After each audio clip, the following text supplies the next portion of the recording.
All right, let's do this. Where are we at? Where are we? Hey! What?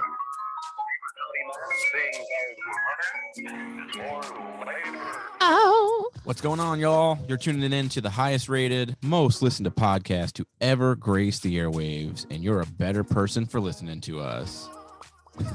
All right, maybe not, but you're really going to enjoy it anyways. This is Made to Motivate podcast, and we'll be talking social media hot topics, pop culture news, the greatest in movies and music, and all things sports.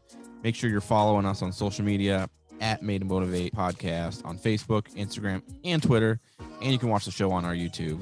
Thanks for tuning in, and with that being said, let's get this show started.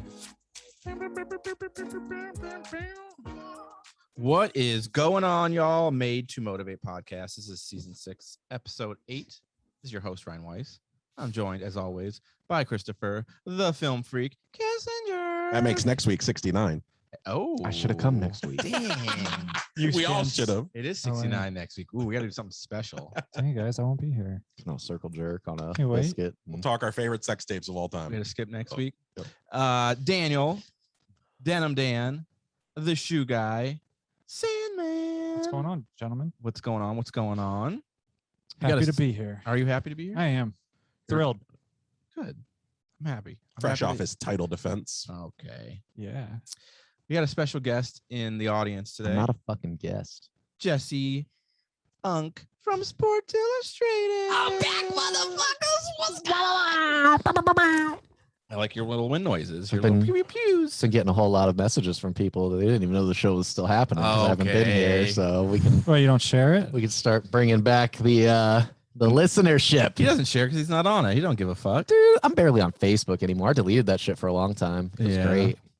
Sorry about Jesse's framing of his Enjoy video. my beer and He's my got 4 fries, fries. beer, McDonald's. Oh, it's all large lined up in iced- front of him. It's just like, You can see my face. Good. what is going on, y'all? So And we're none back. of them sponsor. None of them are sponsored, but if you'd like to, Chill wave. Joe Wave and McDonald's, likes. be more than happy to have you as a sponsor on the show. That'd be bad news for me. What is new? What's happening? We're back. We didn't have a lapse. We were here last week. We're here this week. So what's new in the 1 week? You don't got to remember 2 weeks worth of episodes. Oh, Christopher, shit. anything new and exciting? Allergies been kicking my ass this week, man. Yeah. Like 2 nights ago, I felt like I was coming down sick with something. Like I was actually getting a flu, but it just ended up being my allergies were kicking in. Yeah. So yeah, I slept really good last night. Went to bed about 9 o'clock. Fucking woke up at 6 in the morning for work, and just Maybe Dan will share his ass shot with you, and you can feel better. Wow. Whoa. That's where they put it in your butt, right? Oh yeah. The Kenalog. Yeah, they put it. In I'm your not a butt. doctor, but I like they Daniel put it in your inject butt. it- I like it being put in the butt. inject it in the cheek, and Sure. you're good to go. You'll feel better. Nice. Yeah, other than that, just golf season's finally in full swing. We had the Eh, title pun match. intended. Huh? Full, full swing. It's mini golf, so it's not really a full swing. Yeah, It depends. it's like It's like a quarter. If you're at swing. Rolling Greens, Yeah, it's true. Oh, Hole 16 there, it's gonna have to be. But Dan was successful in his defense against Dane Leffler, so 1 down and 5 more guys waiting in the wing. sheesh. Yep. Cool. And you're on vacation soon. 3 weeks from 3 tomorrow. weeks. Dan's on vacation next week. Dan, what's Or when you guys are hearing this, I was on vacation 3 weeks ago. 3 weeks ago. Daniel? mute 'em. What's new? What's happening? What's Like, exciting? like Chris said, I Fresh cut. successfully defended my championship. Yep. So bring it on. By 12. Yeah, it It's a was. dozen. How did that? I honestly, I didn't feel much pressure throughout, like from the start. Yeah, for the first hole, you were leading by 1. I know. I just, I didn't feel any pressure at how all. did hole 19's fare for you guys? Would I have five between the two? Yeah. And let's put it like this. 8 of Dan's 12 strokes were on that 1 hole. Wow. Yeah. How did Dane do on 19? Horrible. Horrible. Yeah. Horrible. That's anybody that plays him, they would be smart to go That there. hole sucks. What else is new? So you're still the champ. Still the champ. I getting ready for vacation. Golf trip to Myrtle. So Saturday. yeah, we leave Saturday. I leave Saturday. Where'd you get your hair's cut at? Sal's barbershop. On Hudson. Sales. Nice and crispy. Come on, Johnny Kane. Come on down to sales. Sales. Johnny Kane, former Did it right. barber at LaBelle's. Yeah. Yeah, it was a good cut today. Felt good leaving there. Looks I good. felt like $1 million walking out. You did a great job. Not a sponsor. Yeah. No, Sal's, you can be though. No, you can't be. Sorry, Sal's. We're team Team LaBelle's LaBelle. here. Sorry. Of course, $1 million with inflation, it's like $250,000 right now. Yeah. Cool. Watch some shows, some movies, some just not Chillaxing. a whole lot of anything else. Give me a hint. Will we be talking about these shows tonight? Maybe. Okay. If you want to. Long lost but not forgotten. Jess Young. He's got like What's a year new? to catch up on. What's happening? What's going on? Last time you were here, I think, was the chip challenge. Bubble? No, Christmas. Jesus. Man, this isn't my spot. Was it the bubble gum? Yeah. No, we did the bubble gum. We did the bubble gum before Christmas. He did the bubble he gum came, in he came Christmas. back for gifts. Yeah. Well, so what's new since then, He's Jesse? got 4 kids. Yeah. The way Chris is talking, people are still listening to episodes that I'm on. So This fucking guy. nothing really. I mean, I've just been working. Kids have been dying. Not my kid. I was My gonna say, kid's great. Jesus. My child's fantastic. She's beautiful. She's 6 months old now. Anybody can't see this. He said that with a smile. It was kind of weird. You know, you got to stay light, I guess. And he's back. Been house hunting. Yeah. I saw one that I really liked the other day. Still didn't go for it though. Just didn't feel Yeah, right. Stowe. Had a feeling. North Rate- Canton. Rates are up there right now too. So Man, they're fucking high. Yeah. They're almost 6%, and they're saying they're going to go even higher. It makes My house has 2.6% on it right now. Like, Damn. yeah, I don't want to fucking leave that situation. we went from because they went from that crazy, all the crazy lows last year. They had to figure out a way to like Yeah. level shit out. So now rates are topping it off. I'm just waiting for all these people to buy all these houses for way more than they're worth at a very high rate and then Have to get not be out. able to refinance. And then everything's going to crash. And I will buy me $1 million home for like 200 grand. baller. Yeah. No, you won't. Give me an 08 situation Oh god, Can't wait. That was a disaster. for everybody else. Didn't affect me none. True. We'll check in on that So- story at the Christmas episode of this year. Right. But yeah, no, other than that, I'm 30 days away from summer break. Once March hit, I always say it's like downhill whenever we're teaching and shit, but Yeah. it's really downhill right now. Like I'm starting a movie this week, testing's in full swing. What movie? We're gonna watch 12 Angry Men with one group and Nice. a Raisin in the Sun with another. Ooh, little Sydney. We're gonna watch the P. Diddy version. Oh. It's just as good. Surprise or Really? yeah, just as good. Oh, I You'd never be heard of that. surprised. I ain't got a clue what the fuck a raisin in the sun is. God Sidney damn, Poitier. uncultured swine. Yikes. I love 12 Angry Men, though. One of my favorite classic movies ever. That is a really good movie. Like the black and white version, Yeah. stellar. The color's not bad with Jack Lemmon. It's not bad. Yeah, but the original's so good. It is. It's better. It still holds up. Yeah. And a lot of those old stuff movies, you can't say that. So, No. but yeah, that's it. I ain't been doing shit. I've been getting shit on and Oh. puked on, and You haven't been doing shit. Where have you been then? I haven't been doing shit. Right. I'm just tied This down, is something. man. This is something. Needs Steph, let constant your man attention, out the man. house, girl. Let your man out the house. She's actually good about it. I just You've been getting shit. You said you've been getting puked on, shit on. Puked What on about and shit Callie? on. What's she been doing? puking and shitting on me. Puking and shitting on me. Everyone's into their own thing, Chris. We don't judge here. Judgment free zone. Wow, I just got that. Whatever, whatever. If it's your thing, it's your thing. Cleveland Steamer. I don't know what I'm gonna be into in 10 years. Little poo poo pee pee. Jesus, man, you're like an animal. God Boo-boo. damn. All right, y'all. Let's kick the show off. What are we doing? I'm not jerking tonight. What are we talking about? You want to start with sports, Jesse? You want to kick us off? Hell yeah, I Anything to do. talk I'm ready. about? Oh, let me hear my fucking Yes! It is God! Like the Indians' name! Maybe you want to change it to Steelers Run, tonight. William, run! 2015! Iguodala to Curry, back to Iguodala, up for the layup. Oh, blocked by James. This is locker This room is talk. locker room talk. I really like that hat. Still got it down. 3D. Word for word. Word for word. God damn this side of the goddamn camera. I'm gonna fucking knock this TIE fighter off. By the Yeah, end of the Brad was night. all over that fucking wall when he was here too. Brad. Brad Biltz. He was here. Pool a couple weeks ago champion. as a. Does on Brad as a guest. listen regularly? He does. Yeah, Get this episode out ASAP. I will. Just know, if I'd have seen you in that pool tournament, I'd have waxed your ass just like last time. Right. So you just better be ready. And if I you would have better- made it to the finals of the mini golf champion, I would have waxed Dan too, you know. But I guess you'll never know. You better pray that Oh. challenges don't exist in this pool tournament ever, because I'm coming for you, buddy. This ain't mini golf, all right? This is a real sport. It's from the guy that didn't make it past the second round. I did make it past the You second got to get round. there to win. Damn. So he blasted you and Brad in the same. He doesn't count. I don't. He's, Jesse, I'm not talking mini golf. I know you guys can beat me in that shit. he said it's not a real sport. It's not a real sport. You It's know. a fun challenge. All right, y'all. Sports. What's going on in sports? Baseball's back. Yeah. Full swing. Friday is opening half a day in sport. Cleveland. Guardians versus I don't know who. You guys, anybody going? Anybody going to opening Sold day? out. Yeah. Opium Day. Opium Oh, Day. Yeah, I mean, same one and the same basically. In Cleveland, that's Fuck, Thursday. man. My buddy's going on Friday, and he's got Cavs and Indians tickets for Friday. So I don't know Yeah. how he's pulling that off. It's a but- good time. I mean, yeah, considering the Cavs are doing their play-in game. Mhm. Who are Yeah. they playing? Texas? Who? What? The Cavs are playing Atlanta. No. I was gonna say there is no No, Texas. the Guardians. Indians. Indians.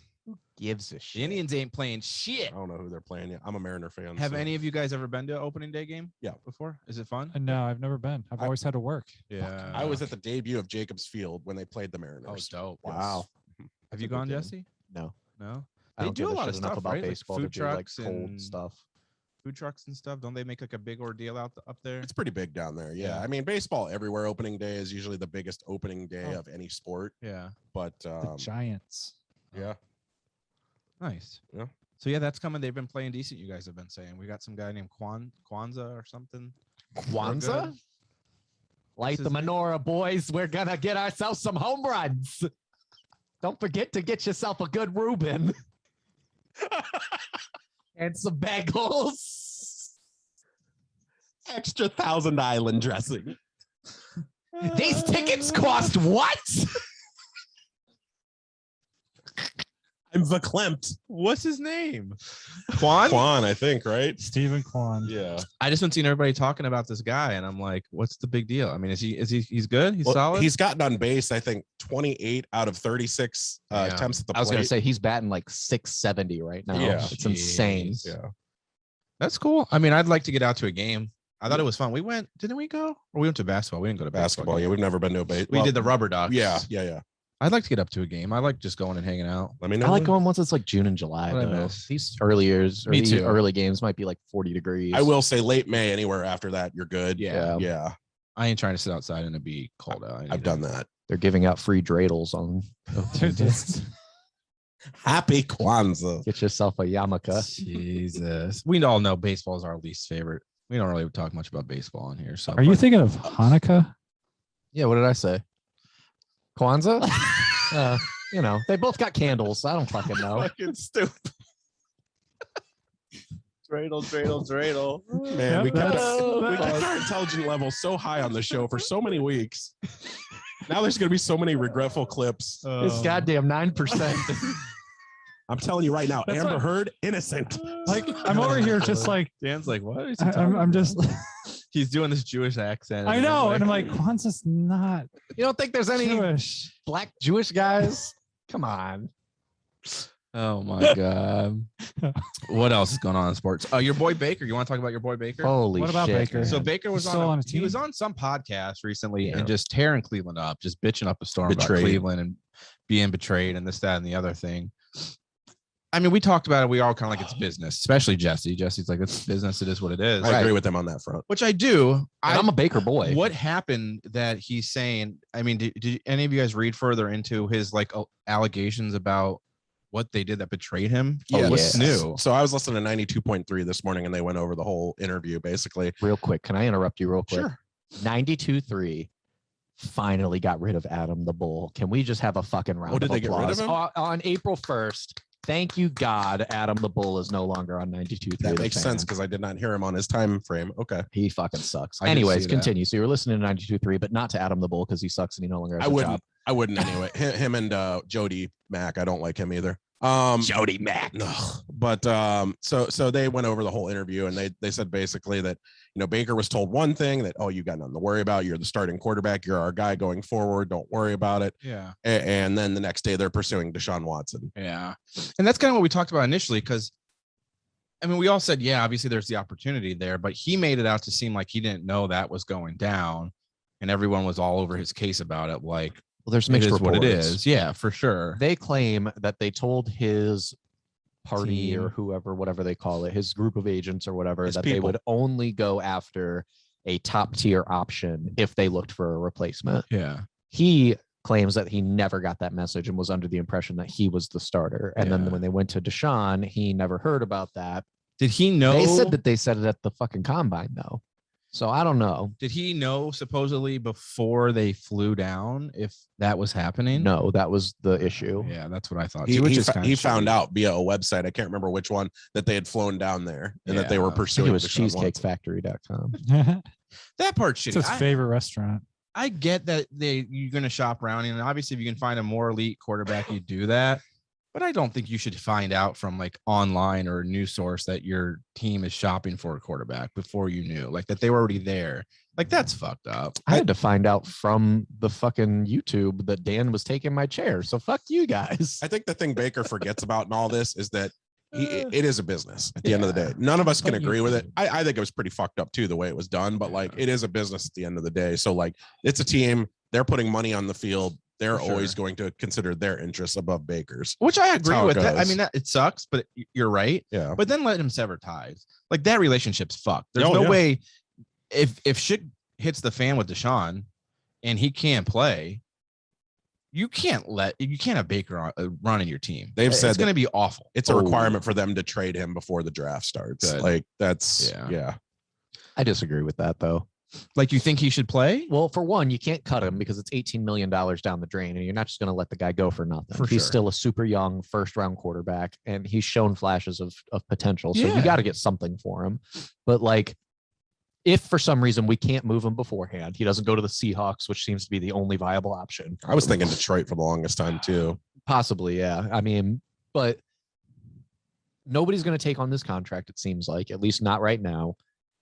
If you have to make him sit and wait, though, and let's say Deshaun does get suspended for 4 to 6 games, Baker, dude, nobody has wanted you to this point. You got to go out there and show out for 4 to 6 games so that they can trade you, because Basically a otherwise you're going to contract be year. fucked. Yeah. If he goes out there and intentionally sucks like oh, fuck Cleveland, I'm going to make them lose. Like, good for you, man. You're going to stick it to us for those games, and Nobody's gonna that want might you. screw us, but we're going to be good to go Right. in the future. It's a and bad look for nobody's him. going to let you get anything. You think he'd go out? He'd play the games, but any public appearances off the table, he wouldn't I don't think that he promote would. Yeah, he wouldn't do anything any, Cleveland other than going out there and throwing the ball. Right.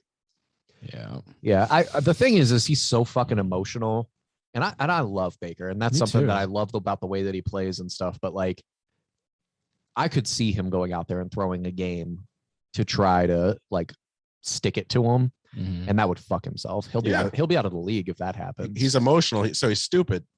Or I mean, yeah, he is when it comes to his emotions. Yeah. he'll go out and play awesome, have like this crazy winning record. Well, they're not gonna have any draft picks anyway. Never mind. Yeah. I mean, I was gonna say He's- screw him for I draft think picks and then throw the first playoff game. Right. I think the thing about him is he's just been passionate about Cleveland. And I like Baker because of that. Like, I've always liked his energy and like, Yeah, he moved into the stadium. right.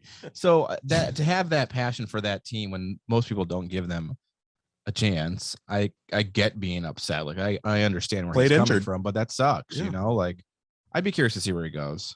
And what they've got going XFL. on. Yeah. he's not that bad. No, he's good. The thing I, is, I think that if dude's Baker decent. goes somewhere else, he's going to be successful. Right. Like, you better trade him to the fucking NFC, because if we send him somewhere in the AFC, he is going to be fucking us for years. and that's what I think. Like, when all the talk was going on about possibly giving him to the Steelers and a couple other AFC teams, I said they're not going to do that. Yeah. They're not taking any chance. Like, Colts was a big one before Matt Ryan. Mhm. They're not going to give any chance to any team that could screw them out of a 7th playoff spot, possibly. Right. Yeah, Colts I thought should have jumped all over him, but that was my biggest fear was the Colts. When I heard that Steelers report, I was like, they're not going to do that. Mhm. I would have But loved for him to come to Pittsburgh. I'd have been The terrified. Browns would be stupid to trade him to Pittsburgh. Mhm. You guys would have fucking loved that, you bunch of yuppie motherfuckers. I would have loved it. I'd rather love it than what they have, but Right. But Yeah. So Baker, I don't know. We'll see what happens, man. They got a little bit longer to what's the trade deadline for that? Like before draft and stuff. well, they said they want to get it done by the draft, but the deadline, there really is no deadline. it's like No. mid-season. Yeah, there's no Yeah. deadline in the off-season. yeah. But they just want to do it before draft, which is coming up. Well, you pretty wanna soon, get right? your- June. 2 you weeks want to from try to tonight. get your picks. 2 weeks yeah. from tonight. Yep. Fuck. Yep.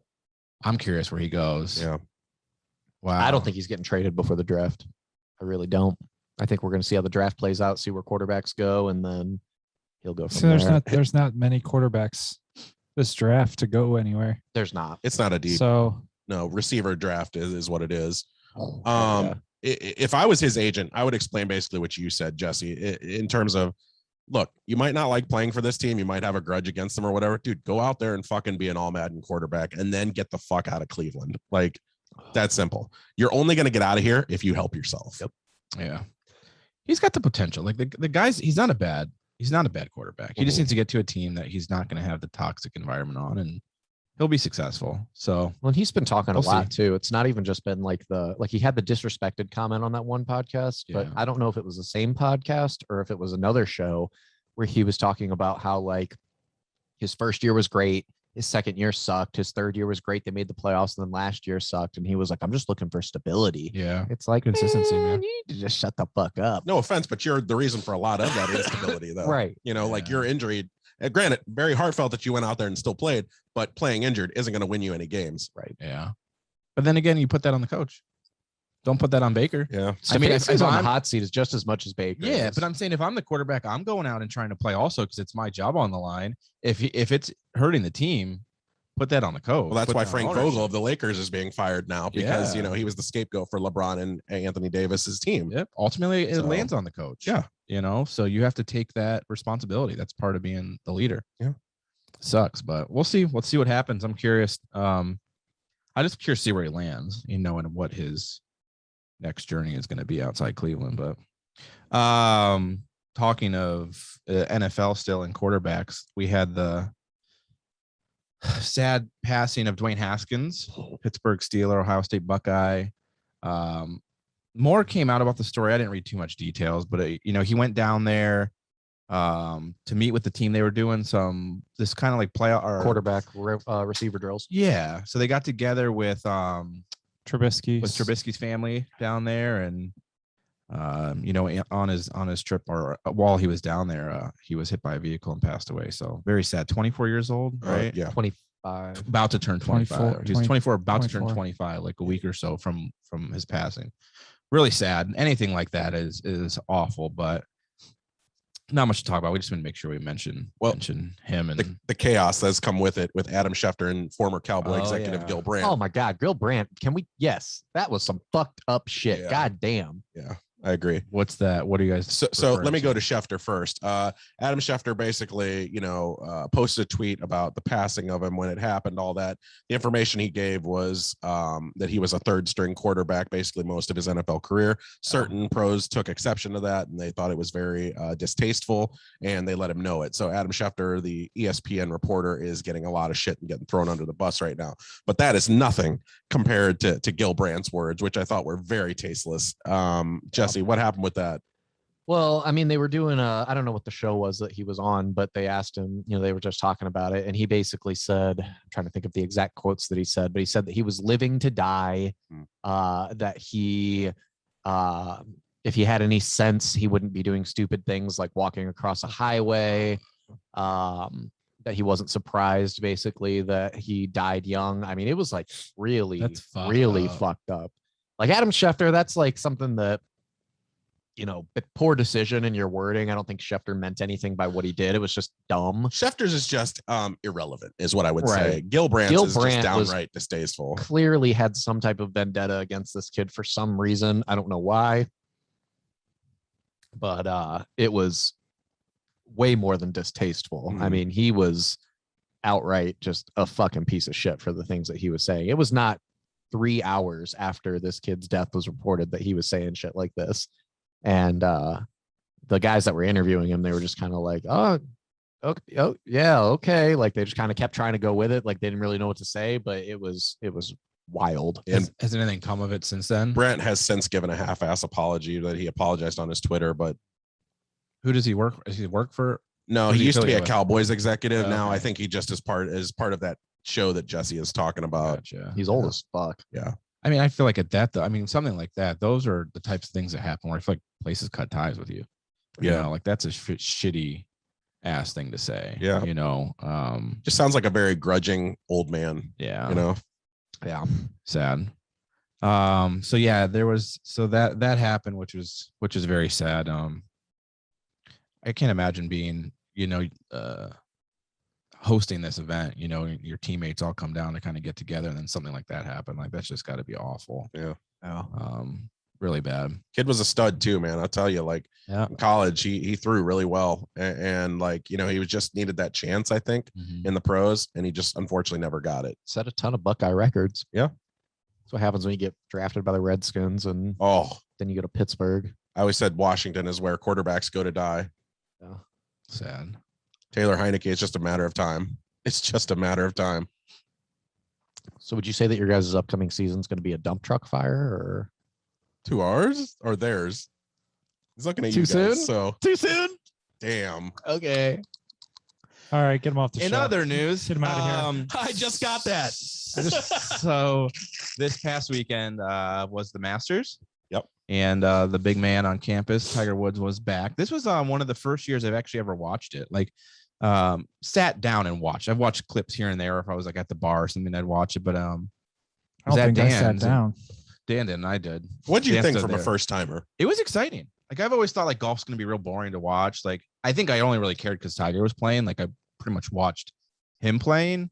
But it was pretty cool to actually to watch them play and see like these courses and stuff. These guys are, I mean, they're obviously they're fucking professionals. Like it's pretty cool to see. So I did watch that. Obviously, I mean Tiger didn't play fantastic, but it 13 was over. great to see him out there playing 13 again. over? Who was the guy that was We're supposed to running get it out? excited for this fucking guy. Who was Scotty? The guy that was like 12 under or whatever for a while there. Scotty. I know Rory McIlroy had a really good match. My Rory boy came back. Was he what 8? Rory was what 8 under. Yeah, he had the best single round day. Scotty was gonna say, Scheffler he's- won it. Yeah, Scotty Scheffler was 3 above him or 3 below him. Yeah, he ended up finished 10 or 11, right? Yeah, I think 11 under, and then Well, Rory he- was 8. 4 putted the last hole. Like he was on in 2 and 4 Yeah. putted it for a 6. Oh yeah. I was like, Like- just a couple more, baby. Just a couple more. Rory's gonna work right back in there. Man. It was interesting to see though. Like I know it's not anything compared to mini golf, but like watching some of the end putts and seeing like professionals hitting from not far and missing. Yeah. And I'm like, how the fuck are you missing that? I know Yeah. there's so many things involved with these courses. Speed, Unseen but it's slow. hills. just crazy. We can't see the divots that they can. Yeah. Yeah. He's fixing a divot. Yeah. Well, like the one dude, the guy that won, I mean, he's down on his hands and knees, like for a hole for a putt that's 18 inches, maybe 2 feet. And I'm like, bro, is it that serious? But then you hit it and you see the ball fucking like, Curve like 6 inches off Yeah. of where you hit it. I'm like, what the fuck? And I would just like to say that last week when we were discussing our predictions on this matter, Dan and I made a certain prediction for Tiger Woods saying that, we worry would his leg hold out Oh. for 4 straight days of play. And after his round was completed, they'd even asked him, what was your problem out there? And he goes, well, my leg just started kind of cramping up on me Yeah. and giving me problems. And you could definitely see that around day 3 for sure. Yeah. Oh yeah. I think Day the 3, first 2 days he was still hanging in there, but day 3 it broke off. 78 was his worst round at the Masters that he Yeah. shot in round 3. Yeah. What Yeah, are the, what's we're- the length of that course? Because they walk from hole to hole. 7. So what is that? I don't know Can when we look were it when up. we were watching on Saturday though, that was one of the comments Dan made is that it seems like the exhaustion is catching up. I Yeah. mean, that's a lot of fucking golf, man. And when you haven't been out there playing, And so much pressure is going toward that leg anyway. Yeah. When you stand, like golf isn't thought of as a physical sport, but like you It's a have to lot be in of shape you. to do it. well, that's one of the things that I find interesting is that's kind of like what Tiger brought to golf though.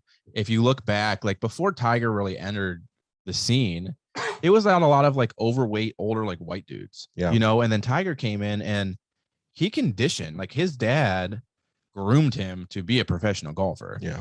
He was one of the first to come into professional golf who like trained to be a golfer. He came in very athletic and in shape, and now we've started to kind of see these more like fit athletes playing, and not so many like heavy overweight. John Daly's driving. I was just about to fucking say yards. John Daly, who looks like he came out of a trailer park. Yeah, I love John Daly. Oh my God, man. I think in addition to that, another thing he brought was obviously, and you're proof of this, mainstream appeal. Yeah. Certain fans who would have nothing to do with golf normally will tune in just because Tiger Woods is playing. And yeah, as we just proved. I always knew he was great, but I didn't know a lot of his accolades until I was watching with Dan, and we were kind of looking up his stats. And one of the crazy ones was his first place streaks, where he went separate ranked world number one, ranked world number one for 5 years straight twice. Yep. That's insane. Yep.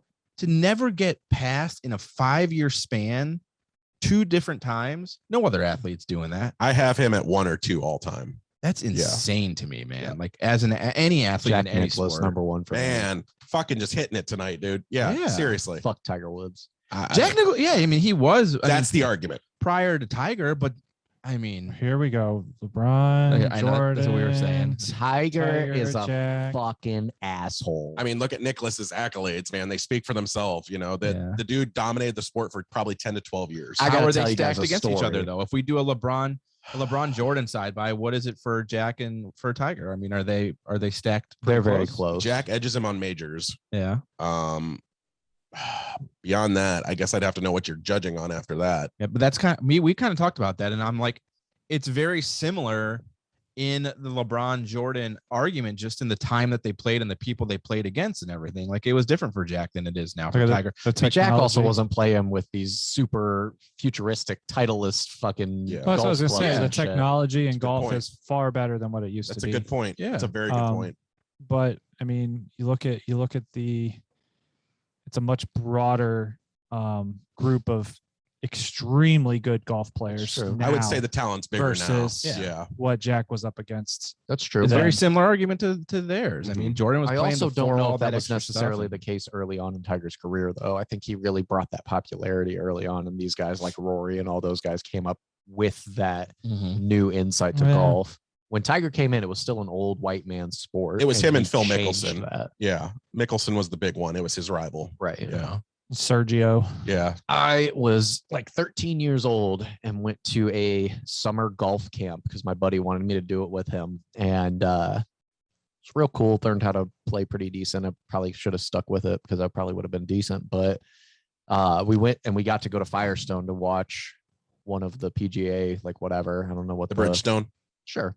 And waited all day to see Tiger. Everybody was all excited. We're waiting at like hole like 10 or something like that.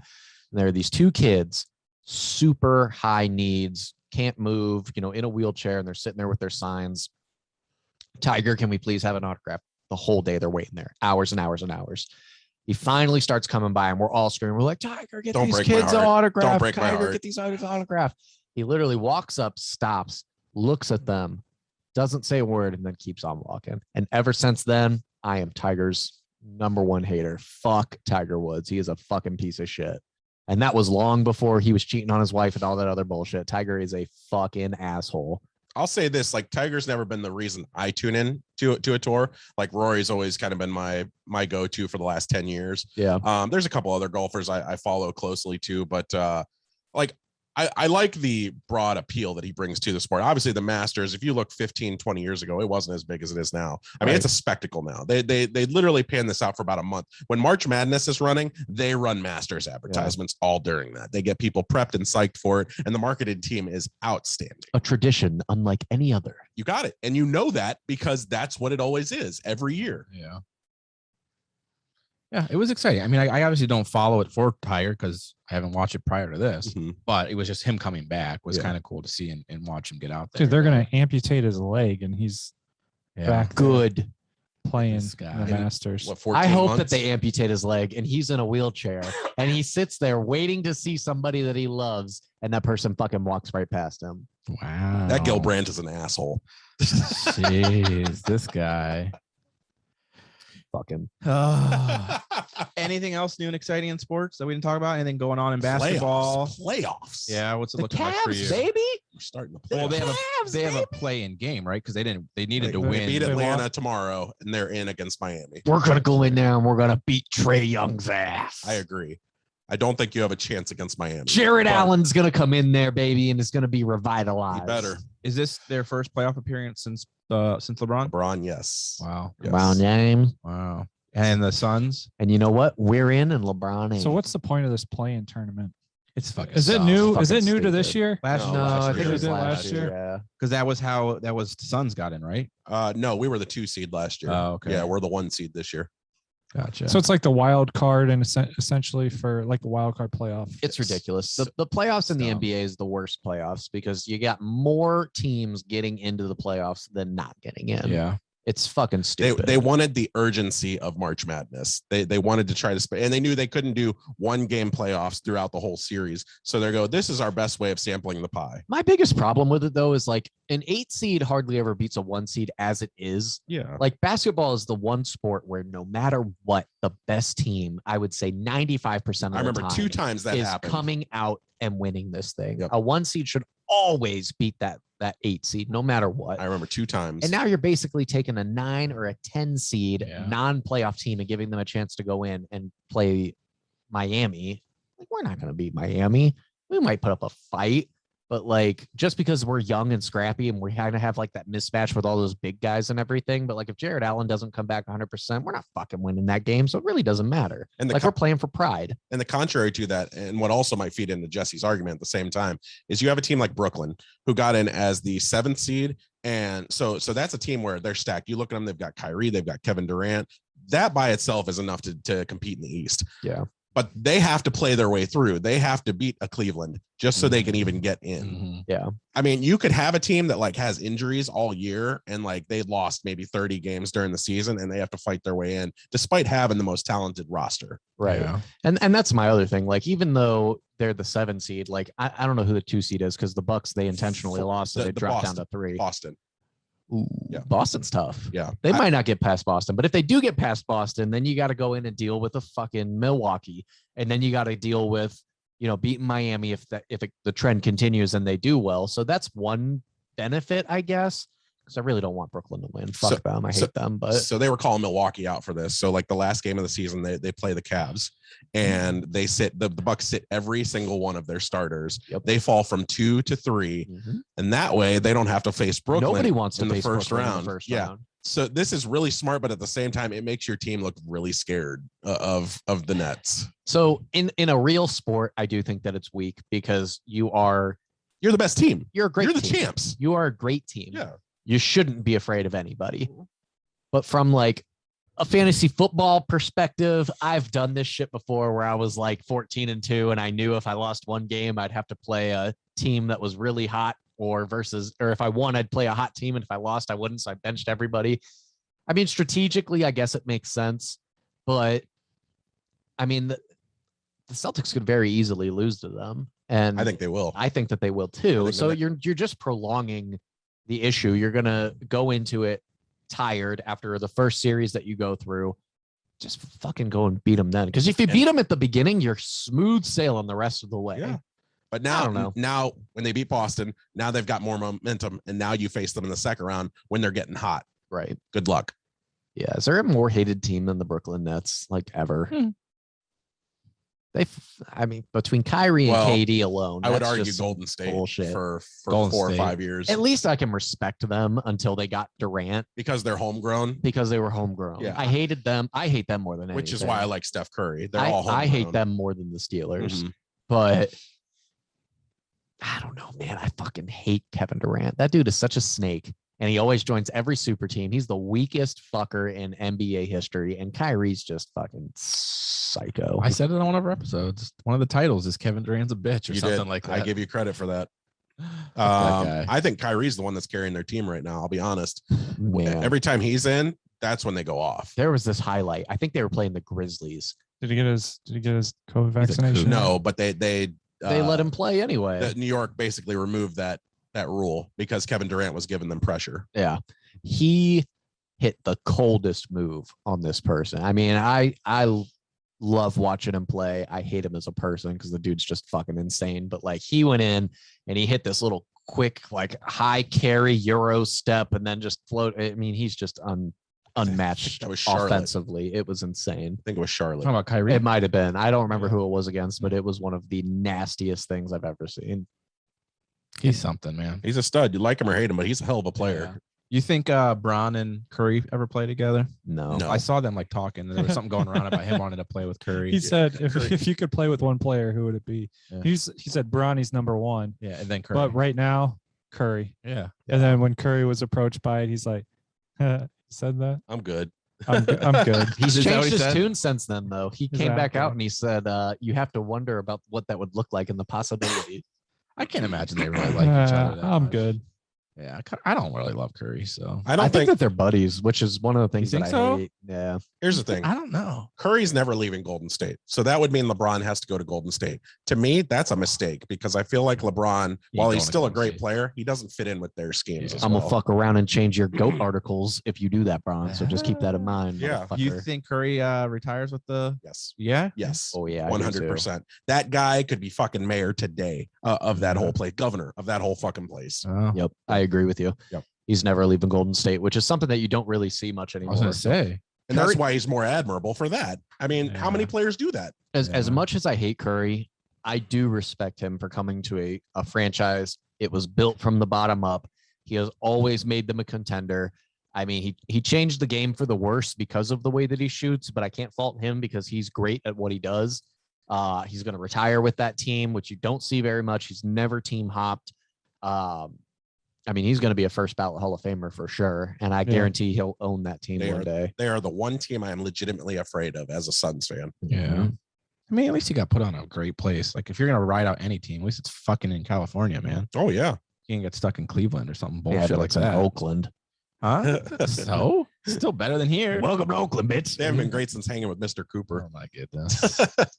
Yeah, I was curious. I seen them. I saw LeBron say that though, and I was like, I don't see that ever happening. Because one, he's not going to Golden State. No, His next step's going to be try and be Cleveland, wherever Bronny ends up. He's I going to agree. somehow try and pull that off. I agree. Whether it happens or not, I don't know. Do you guys think that's realistic? You think that he's going to somehow be able to make them play together? Yes, because basically they're going to market it as whatever team drafts this guy, you're going to get his father with it. Yeah. Like it's a package deal. So if you want to draft him first because I'm coming with him. Yeah. Yeah, How he's do you gonna pull that off though? Well, How do you he's- get yourself traded to that team? His Like, contract is up this year. Yeah. Bronny is getting drafted in what, 2 years? Yeah. He'll sign a 2-year contract play a year somewhere, at and then college. he'll be done, Yeah. yeah. and that'll be it. And then just do like a walk on? Yep. Wow. No, he'll sign with them. They will sign him, and he'll take a money cut in order to do it. I mean, Yeah. that is what is going to happen. What It's I- been written in the stars for 10 years. Yeah. What I think is interesting is so he's going to be a 1 year, probably college player. He'll be the minimum. So like, does that get him a number one pick? Where would that put him as far as the talent specter goes? Like, is he top 5? Is he Yeah. top 10? Like the higher he is, Yeah. the harder it's going to be to bring LeBron in. Yeah. Because like if we value him as the 13th best pick right now. Yeah. That's not as easy to make all those things work. And, Bronny's a top 3 pick. I mean, it depends on who comes out with him. D Wade's son is really good. Mhm. I I think LeBron's a good player. I don't think he's a great player. Yeah. He's got his dad's name carrying him. but he's a guy who's going to develop and get bigger. He's a great passer. Definitely needs muscle, man. He can't shoot much, but that muscle's going to come. Brown Look at wasn't that big Bronny. either when he came Look out. at Bronny. He was scrawny when he first came out. I wouldn't say scrawny. Compared to us, no. Chris But got his dick put on his face. I and wasn't it- I was guarding Romeo Travis. look, compared to us, he wasn't scrawny, but compared to going into the NBA, he was a small dude. Right. He compared was to nowhere now. near as big as he is now. Yeah. But I mean, he probably put on what? I mean, he was probably, I don't know what he was when he came into the Bro, league. He was all- 220. Yeah. And I think he's probably like 260 now. I All don't muscle. want to hear any of that shit about him weighing like 240 or whatever. No, they he's a say. big dude. He's a fucking train. All muscle and wine. Yeah. That's all it is. I do think Sure. that people know Bronny's going to come in and completely just. Yeah. I mean, he's going to turn into a man, just like Giannis did. I mean, Giannis was skinny as fuck when he came into the league, and he's turned into a giant Think so? Yeah. freak. It's a big shadow, man. It's a Uh, huge shadow. It's a shadow. I don't think he's going to be LeBron. I don't think Yeah. he's going to be the number one star in the league. But when you're looking at the guys that are going to come out that year, he's gotta be a top 3 guy just based off the name alone. You know, he's got a lifetime of being trained up by the greatest of all time. He's gonna have those genetics become a huge dominating factor.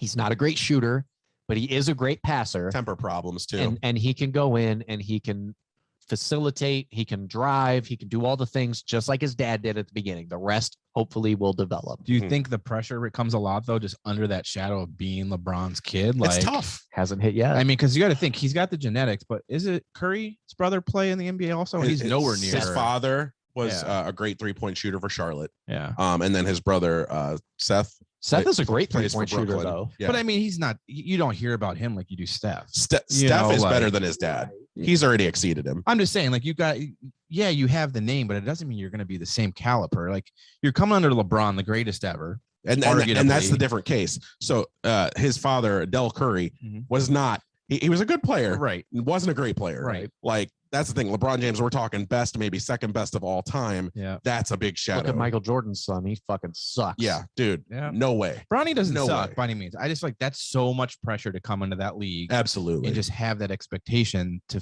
that you're LeBron's son. One, everyone's going to want to show him up because he's LeBron's son. Yeah.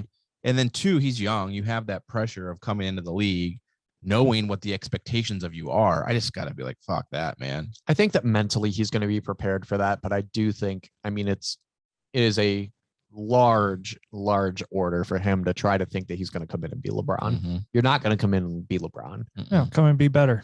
but that's Could you imagine? Good I mean, luck. what the fuck, man? But that's the thing, though. It's like, so even if you're a good player in the NBA as Yeah. LeBron's son, the fact that you're not as good as LeBron You're always going to have that. always looks like a disappointment. 100%. It I agree with always that. looks like a lesser than, like a sequel. But I think that eventually he'll find his place in that. I do think he'll be a starter. I think he'll be a quality starter.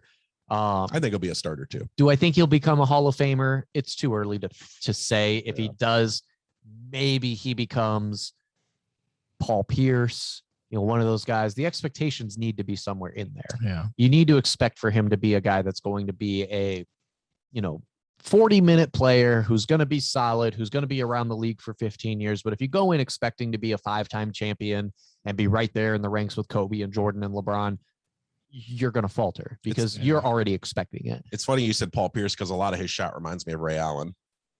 Oh, really? Like I always see a lot of Ray Allen in the way he clutches up his threes. His Yeah. jumper is very similar to Ray's. Every time I've watched Bronny live, he has not impressed me that much. Yeah, that's what I'm saying too.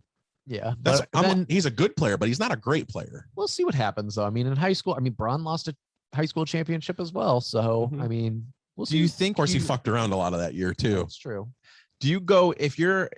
I mean, do you think he's taking the route he is just because LeBron's his dad? I mean, if you're not coming up on the LeBron, are you still going into the NBA? I feel like going in that shadow is just, I don't know. That's man. hard to say. He's Yeah, going. 'cause he's to got the another NBA. brother, right? Yeah, Bryce. Is he any good? Bryce is older, isn't he? Bryce is younger. Is he Is he younger? younger? Yeah, Bronny's Yeah. the oldest.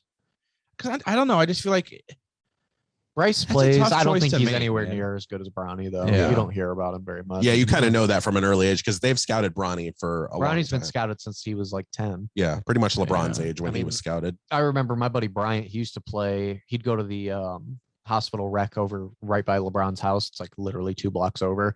And he would play with Bronny. And when Bronny was like 10, I'm talking when he was still small, he said he was in there with grown men making him look silly.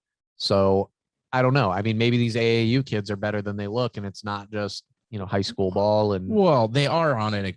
When you're in that league, it's definitely to a different caliber. But that dude would make any of us look like a fool. He's a very talented. Yeah. It's just you stack him against the NBA and the size difference. It's going to be much different, and there's just a lot of expectation there. That's what I You said. know. Bronny's a big boy, though. Yeah, That's where like the diminishing returns between great and good is so thin. yeah. It's a thin line, Yeah. but like it is there. When we talk about the greatest players of all time, it's a very short list. Yeah. I think even though there's disagreements on who the best is in this room, we can all agree on the top 10 pretty much, just not in particular order. Mhm. That's where I think, I can't see Bronny being that guy. No. Bronny James is 6'2", 180 pounds right now at age 17. Yeah, he's a big boy. He's just. I mean, that's just not. He's as big as me. That's just not huge compared to these guys in the NBA. It's a He's typical also he's got a guard. lot of growing. 17. It's a typical guard. Yeah, for sure. Yeah. We'll see. It'll be interesting. I don't envy him. I don't know, like if that was me, if I'm coming up under LeBron is my dad. If that's the other thing, though, avenue too, I is- choose, you know, like I don't know, like is that what you want to do? You really don't have to do anything. I'd You, go play football. he could be the quarterback. His dad never was. Yeah, he was a great receiver. Yeah, I was going to receiver, say I mean. his dad was Receiver. an all Receiver. He was an all-state guy. All right, Yeah. all-American No, wide I mean, receiver. no, he was great. I just mean he didn't go that route. Like he could go a different route and Yeah. go the football route and Yeah. not follow That's what under I his would think. dad. Blaze your own trail. Yeah. Yeah, I agree. It's hard. You know, I'll give him this credit. It takes a lot of bravery and a lot of resiliency to do what you're doing, because when you have arguably the greatest player in your same house, you're not even the greatest player in your own household. Right. Like that's hard to Well, comprehend. I think Right. that people think also, like when you think of Bronny, you expect for him to be the same thing that LeBron was. Yeah. Maybe he doesn't grow. Maybe he gets to be 6'4", 6'5", and he's playing as a 2 guard Mm-hmm. or a point guard. He still has those passing skills, and I think that's something that's going to carry him for a very long time. If he goes out there and he plays as a point guard and everything, I mean, you're not going to be mentioning him with those same people, but Mm-mm. maybe you're going to be comparing him to Magic down the road. You never Yeah. know. I mean, it's a whole different game nowadays. I would love for him to become a true point guard and change the game and get back to what it used to be and play a Rondo type of role or a Chris Paul type of role where he's dishing out 10 to 15 assists a game, and maybe he's only scoring 17. Yeah. But he's his own thing at that point. Yeah. Glad Jesse brought that up. Chris Paul just won the assist title in his 17th season. Chris Paul is fantastic. Point God. Wild. Yeah, it's wild, dude. I want him to get a ring so badly. I want this team to win a ring. I'll tell you what, give me a ring with this team right now. They can lose every game for the rest of my life. I don't give a shit. This is the time to do it. One ring right Yeah. now. That's the deal. They will go 0-82 every season from here on out. I'm cool with that. Go Suns. All right. God, I would hate those Facebook statuses. I would be like, I got mine. You better get yours. You think that you get tired of it, but you really don't. Like, I got my Cavs ring at home. We've been shitty for fucking 6 years. I got my ring, and I it's don't the care. greatest ring of all time. I can look at that newspaper and go, I remember that day. Yep. It's a fantastic feeling. Yep. Wild. But yeah, the playoffs, though, Yeah. my predictions real fast. Yeah. Yeah. I got Brooklyn coming out of the East. They're going to upset all the way to the finals. Wow. They're going to lose to Golden State in the finals. Yes. So when are Phoenix getting knocked out? Final The four. Western finals. Yep. Yeah. I think it goes 7 games between Phoenix and the Warriors, and Phoenix just loses a hard fought series. Damn, man. I have Phoenix beating Boston That's for your finals. for my finals. I would Wow. love that finals. Like, I would love playing Boston. Yep. Phoenix over Boston. That's my prediction. Jason Tatum he's a beast. Dan. I don't have a I don't prediction. either. I haven't really followed much this year at all. Cavs all the way, baby. Jared Allen carries us. I think they win tomorrow. Yeah. How was that game you guys went to? You went to the Cavs game, didn't you? It was Yeah, good. Cavs and Bulls. Cavs. Actually, it was Bulls. not good. We fucking sucked, but it was a fun time. Yeah. They worked their way back. It was just too late. It was a good time with Chris. We Yeah. got good pizza, had good seats. Jesse almost fought the people sitting next to us. Yeah. Oh boy. Yeah, we ate some pretty damn good pizza though. Yeah. Good times. Good times. That's all for sports. Sports. Hollywood or Let's Get Social? Let's go to Hollywood. Hollywood.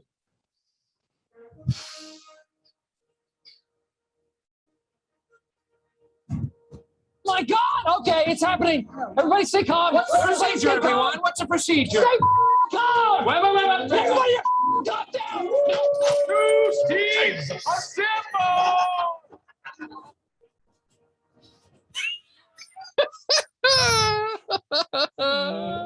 This fucking guy. We're back, kids. only like 4 drips. Fucking just squirted all over my fucking floor. This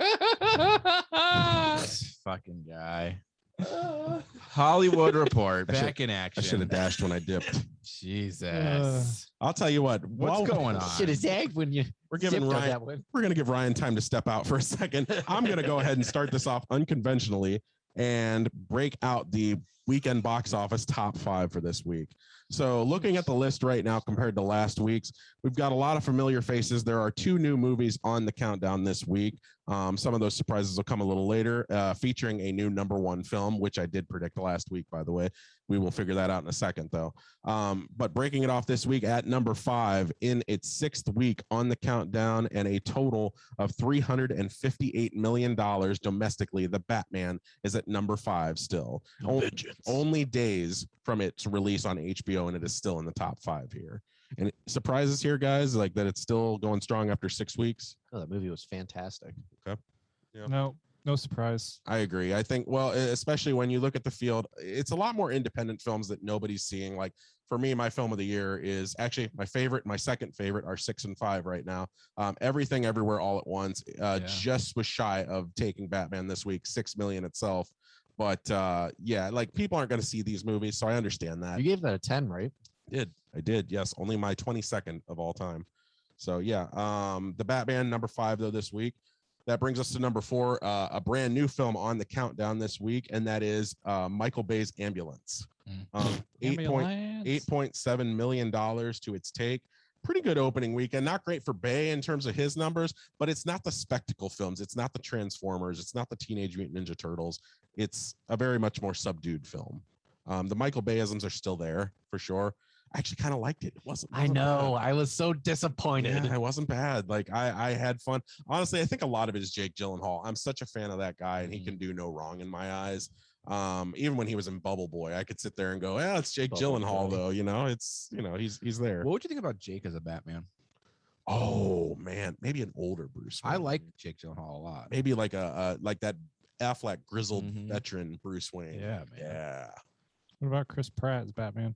No. Fuck off. Anyways, If Chris Pratt was ever Batman, it would have to be like a goofy, like comic-y Lego Batman. Yeah, but well, yeah, he could voice that perfect. Yeah, there you go. He's already voicing Mario. Lego Batman's perfect as it is right now, though. Yeah, Will Arnett, right? Will Arnett, Oh yeah, that's good. I like Will Arnett. He's got the voice. Illusions, Michael. Tricks are something whores do for money. Tube. Steve Holt is a bastard. Number 3 this week, The Lost City. This is its 3rd week on the countdown, 68 million to its purse so far, raking in another 9 million in 3,700 theaters. Just trash. So Sandra Bullock and Channing Tatum. You liked that one too, didn't you? I did. I enjoyed it. All the reviews for that and whatever that last piece of shit movie that you mentioned was. Ambulance? Ambulance. Did you see it? No. Well, then shut up. It's no. It looks so bad. There's one movie on this top 5 that I gave a failing grade to, and it's coming up next. Let's go. Number 2 on the countdown this week. It was number 1 last week. $10 million more to its purse, which brings it to 57 million overall. Morbius is number 2. There is no fucking way that The Lost City with Sandra Bullock and Channing Tatum was better than Morbius. There's no fucking way. Miss Congeniality. You liked Morbius? It was dope. It was dope? It was dope. It was dope. It was dope. I dug it. I liked it. I gave it a 7 out of 10. Holy shit, Ryan. You haven't seen it. Shut your I whore don't mouth. need to. I saw the trailer for it 2 years ago and I said, this looks like shit. Why does he look like that flying in front of a subway train? Is that supposed to be a cool action sequence? I dug the slow motion, light stream, fucking God, action scenes. I thought it was dope. That shit's so 2003. Oh my God. 2008. I could make that movie. Do it. Make us a bunch of money. It's number 2 on the top. Give me your cameras and we will make a film. This fucking guy. 57 million, which proves that even by word of mouth right now, which is mostly negative for this film, Marvel still rakes in the cash. But they've completely bombed in terms of like from week 1 to week 2, didn't they? It was the biggest drop. It was the biggest drop in Marvel history between 2 weeks. 84%. It fell from 1 week to the other. Yeah. But it's still number 2. You are the reason that we're getting these shitty Sony movies, you fucking asshole. Oh, my one ticket, my whole $7. It's you people. Wow. What do you mean, you people? You people. You mean white people? Wow.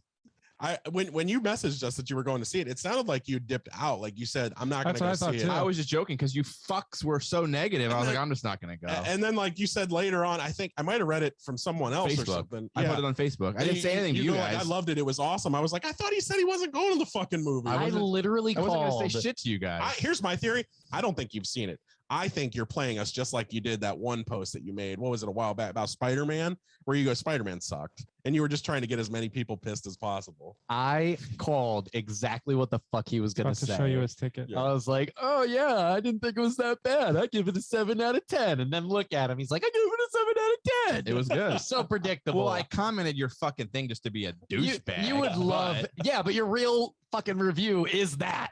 It was good. You would love Ambulance. You'd give it a 10 out of 10, you fucking schmuck. Chris liked Ambulance. I did. Yeah, I So know. fuck you. Oh, I lost a little respect. Fuck. You know, when Jesse ends up watching Ambulance and liking it, not I'm gonna gonna like back it. to this fucking moment. I was just honestly surprised at how low of a score you gave it. I understand you Morbius. didn't like it, but a 3? Should have been I a was 2. shocked.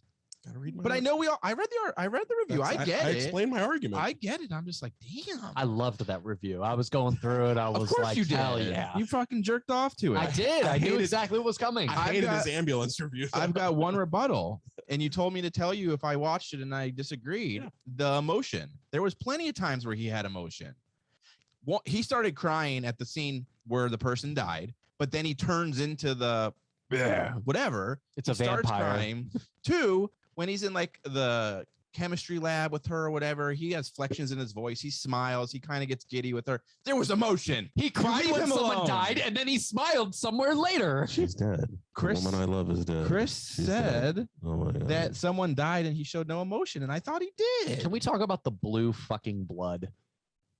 Was there blue? Yeah, there was. In the Why bed the when fuck? he's Oh, when yeah, they're in the yeah, yeah. freezer Can because they Sony can't show not blood because commit it's red. Yeah. to a goddamn rated R movie? Yeah. Your Sinister Six is full of people that eat people, and you can't make a fucking rated R movie. This is my only problem with the upcoming Doctor Strange movie that's coming out. I'm like, you said for so long that this was probably going to be a rated R sequel, and now they backtracked this week and said, nope, it's PG-13. Like, just fucking do a rated R Yeah. movie. God damn it. The one thing I didn't love about Morbius was the way that they looked when they transformed. Yeah, I hated that. very hokey. It looked bad. Anyways, I thought it was good. Yeah. Shocker. Rock on. I know. Rock on. Number 1 this week, as I predicted last week, Sonic the Hedgehog 2 has taken on number 1. Now, here's the thing. I predicted it was going to be number 1 this week. I did not predict by this much money. I'm so excited to see it. Me I haven't too. seen it yet. This is a massacre. I mean, we said 10 million for Morbius in this take. $72 million Holy for wow. Sonic 2. Now you have to think this is it's still a COVID time. People still aren't fully confident going back to the movies yet. $72 million for a video game movie, man. They did really good The with the first one was one. dope. Yeah, the first one was dope. It was a ton of fun. I That's like how you this. make a video game movie. I think the second one's better. really? Yeah, I do. No shit. I truly loved do. the first one. I Me thought too. the first one was just okay. Like I thought it was mediocre. I thought that You gave it a I shouldn't 6, say I 6. loved it. The second one. No, the second one I gave a 6. Yeah. Wow. I'd probably give it the first one a 7. Like I don't Me think it's a too. great movie, but Mhm. for a video game movie, kids movie, Yeah. basing it off these characters, I thought that they did as good as they possibly could have. Yeah. And now Knuckles is in it. I know. I'm pumped about that. That's Yeah. so a lot of my problem with the first one was that they didn't capitalize on the video game aspect of these characters in this world. This one does that a lot more. Like this one, the world's fleshed out there. You see it a little more. Gonna run You- around you a little see loopy loop. familiarities are there. So like this is also in musical tones, like the musical score. You notice some familiarities there too. And I'm like, oh fuck, that was the song in Yeah. Oil Zone Level or all that other shit. Yeah. They have very clever ways of putting this in, and it doesn't feel like it's halting the focus of the film. Yeah. What studio did Sonic? Oh shit.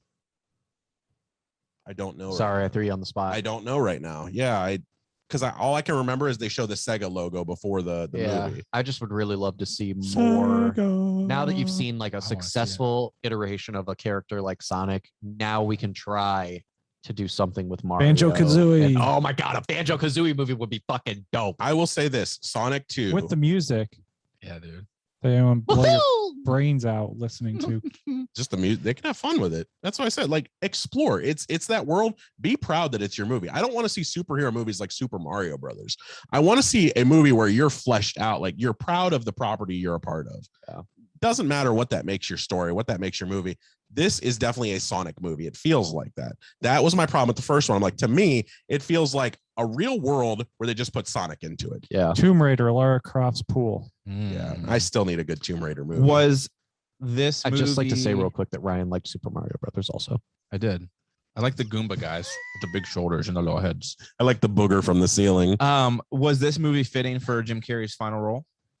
Yes, because him and Idris Elba are the best parts of this movie. I by love Idris far. Elba. Yeah, Idris Elba as Knuckles is brilliant. Yeah. Yeah, and Jim Carrey chooses much scenery that we're lucky we even have a background left. Yeah. Yeah, I mean, Oh. totally hams it up, and I love every minute of it. I want to see it really bad. Yeah, I gave it a 6 out of 10. For my money, right now where we stand, it's the best video game movie we've ever had. Top 5 video games you would like to see turned into a movie assuming it could be done well. I've fucking yelled this for years. What movie you said though? Movie. Okay, Not a TV Zelda show. should be a series. Yes. Mega Man. Mega Man would be dope. Yeah.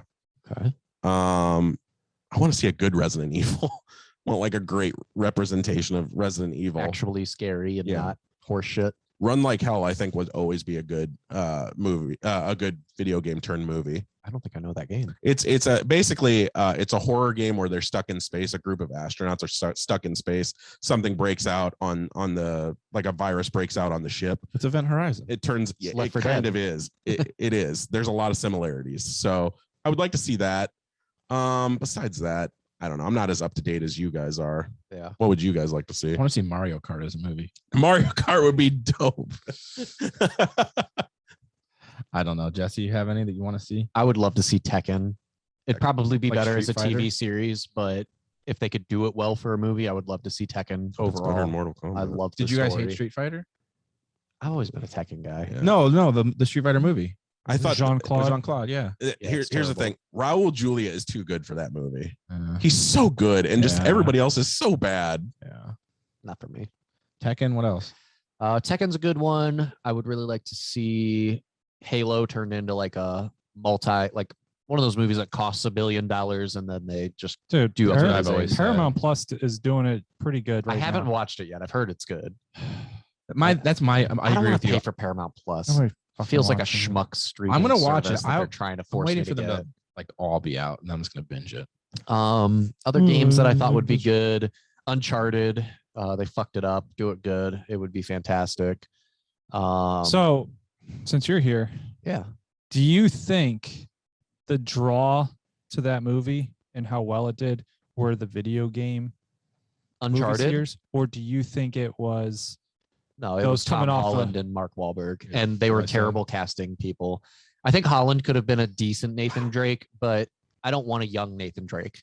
I want it to be who's the guy? Nathan Fillion? Fillion. Yeah. He was fantastic Yeah. in that short film, and I get that you're not going to go with that because they never do what fans want. But like, Mark Wahlberg is not Sully, and they tried to make it too on the nose. Hey, look, this is the thing from the video game. Remember when you jumped from crate to crate falling out of an airplane? Like, make it fucking realistic. It just feels too soulless for me. Uncharted, like Nathan Drake is a perfect example of a seamless mixture of Han Solo and Indiana Jones. And I can see that because they rip off that movie in more ways than one. And to take it like it's very puzzle forward in the game. Yes, there's action in it, but it's all about the history. It's all made up, but like obviously like it's takes these real long lost treasures, these myths that exist in the world, and they make it seem tangible and real. The And ethos of the world building. the story Yeah. is fantastic. Yeah. And they just fucked it. I didn't even go and see it because I knew they were gonna fuck it up. I was like, nope. I was like, I saw that trailer. I was like, Yeah. it looks like shit. If 5 Chris out of says 10. it's good, I'll 5 go and out- check it 5 out. out of 10. It was bad. I was like, nope, they fucked it up. I'm not gonna. I didn't fuck think it with was horrible, but it was middle, or it was just media forgettable. When you take a game that is fantastic, Uncharted 2 is my favorite game that I have ever played in my entire life. When you take that and you fuck it up, and it's not a perfect movie, I don't want to fucking see it. Yeah. God of War, that would be a fantastic movie. God of War would yes, be I fun. forgot about that Twisted Metal. Yeah. Oh, that would be cool. Mm. one. Gears of You- War is one of the, I think it Gears would just be came cool. to mind. Gears Yeah. could be cool. Yeah. Fuck. What other games are there? By the way, Sonic 2 is Paramount. Paramount. Okay. Game. What's one more fantastic game? Viva Pinata. There you go. I would say Halo before this series started, but I would have too. Like I've wanted a Halo live action. Uncharted would be a fantastic movie. a good Uncharted. Yeah. Yeah. I'm gonna say you already said that. Did I? Yeah. Sorry. No, not Uncharted. Fucking. I think he means it emphasized even more. He wants a good Uncharted. not Uncharted. This goddamn beer. What's the Last of Us? Oh, yeah. They're getting a See, I movie played or that. they're getting a TV show that's supposed to be like insane amount of money poured into it. We but talked about that like 2 years ago, Yeah. dude. Like we Yeah. were saying, like that was it's supposed to all come out. in the works still, I believe, but that's going to be really, really good. Yeah. Hopefully. Fingers Crazy crossed. Taxi. Dude, I used to love that game. Crazy Taxi. dude, Crazy was Taxi was fun. so fun. yeah. So fun. We gotta go. Transitioning on from the Yes. top 5. Some sad news this week. Gilbert Gottfried, the voice of Iago from Aladdin, passed away. And he suffered from a heart disease known as recurrent ventricular tachycardia. So basically this was kind of a surprise to a lot of friends and family. We've talked about a lot of surprise passings on this show. Gilbert Gottfried, man, I think no matter how old you are, you know something from Gilbert Gottfried. That voice is unmistakable.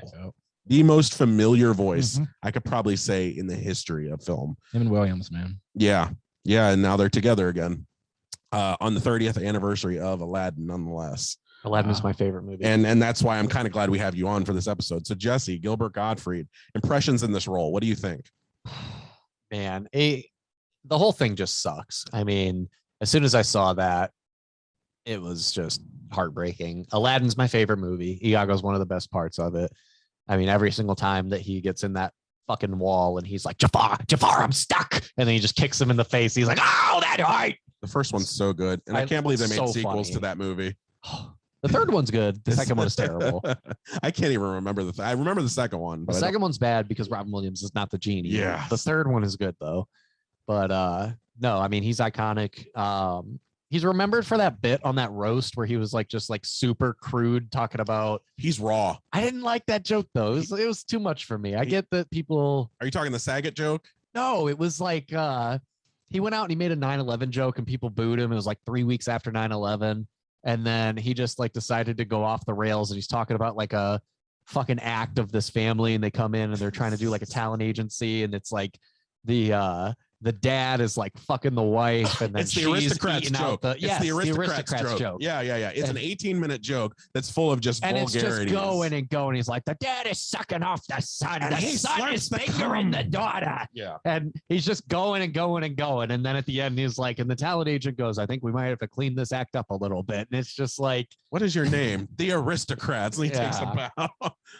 Jesus. Yeah, that's the thing with my impressions of Gilbert Gottfried were more on the stand-up side of things, like the rawest stand-up comedian that I've ever seen in my life. This guy, like, I have a lot of his specials at home, and I rewatched one called Dirty Jokes the other day, right after I found out of his passing, and the guy has the ability, just with the inflections of his voice, the tone of his vulgarities, to rip a laugh out of you. I mean, to the point where it hurts. Yeah. And Ryan and I were talking before the show, and like, there's other lines where he's in movies like, not necessarily wholesome, but a kid's movie like Problem Child. That's what I remember him. Yeah. Mainly from like Principal Peabody. Yeah. Yeah. So like he could transition that between, side to side. Yeah. He had the Affleck insurance controversy about 10 to 12 years back, where, he talked about the tsunami that crippled the, I think China.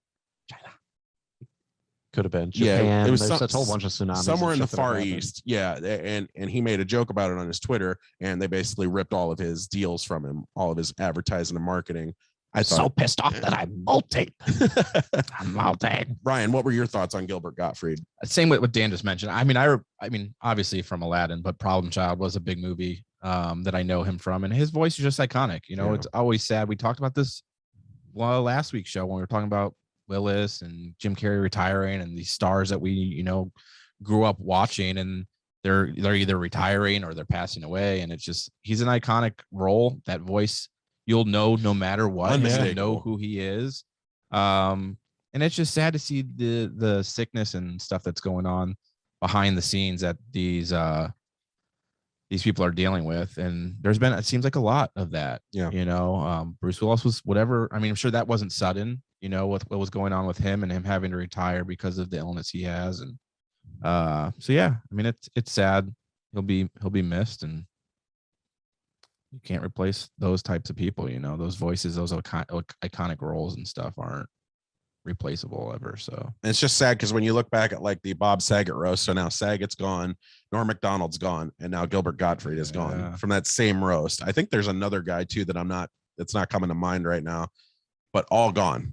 In from that roast, which was just 10 years ago. It's crazy. It happens fast. There's not a lot of that like iconic like face of Hollywood anymore either. Like I feel like there's I not had that exact combo last had week. that, Did you? The one name action stars like Willis, yeah. Die Hard. Yeah, like the stuff that you see nowadays is like the stars are either people that have been here a long time, like Mission Impossible will come up and people will see it because of Tom Cruise, but he's not a new star.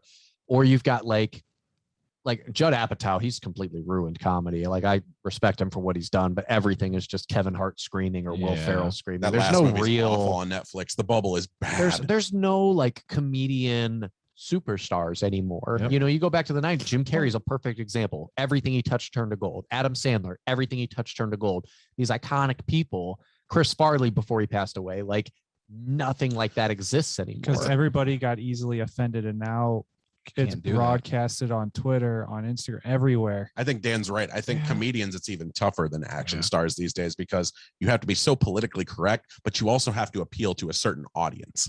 So it's hard to find that common ground between both. I mean, is there anybody or any like director, actor, like whatever, where right now you see their name and you have to see what they're in? So we talked last week. Yeah, but our thing last week was you take away the Bruce Willis's, the Tom Cruise's, Schwarzenegger, the Stallones, those big like Hollywood stars, and we were kind of throwing around like, who is that today? Yeah, like who is that big name today that kind of replaced or reprises that person now? And there's not a lot of them. Chris had said one, but who'd you say? The Rock.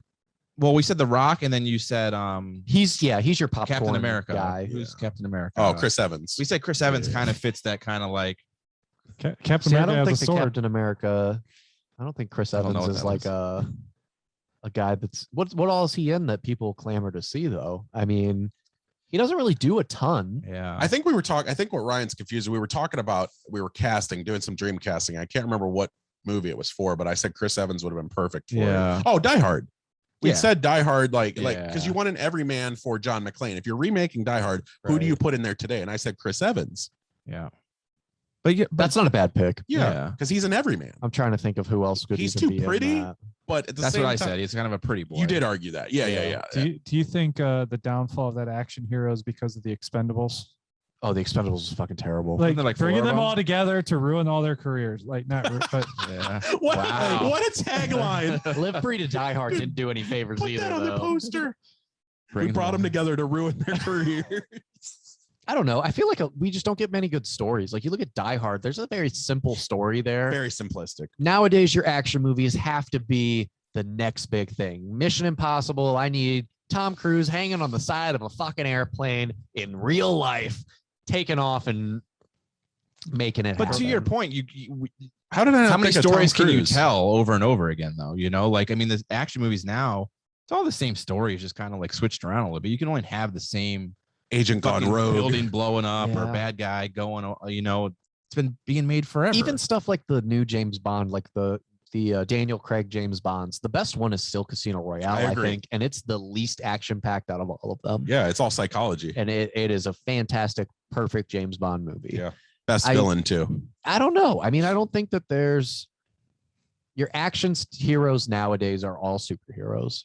That's what it is. That's Yeah. where we are at. And Yeah. that's just what it's going to be. Do you think that's ruined it to a certain degree? I just think that that's like too much of the main focus. Yeah. Like people don't want to go up against them. I mean, you look at the top 10 movies of this year, 4 of them were Marvel movies. Mhm. And it's only April. And of those Marvel movies, like 3 of them weren't that great. Yeah. So I don't know. I mean, I would love to have a new Die Hard, something that's fresh and new. I don't want any more Mission Impossibles. I love them. Mhm. I'm done with them. Yeah. Like I need something that's gonna just branch out and create a new thing. You're saying a new Die Hard, but not a new Die Hard. Right. I just want a new action, Yeah, a new comedy. It doesn't matter what it is. I want a new franchise or person that makes me want to go see things. Like Jordan Peele for me is the one guy that when I see it, Taika Waititi, it probably is the other one, but those are directors who I trust that they're going to make something quality. There's not really an actor where I'm like, oh fuck, I gotta go see this. Like, See, I was going to answer your question earlier. Like, I'm an independent asshole. So obviously Robert Eggers, there's a few others.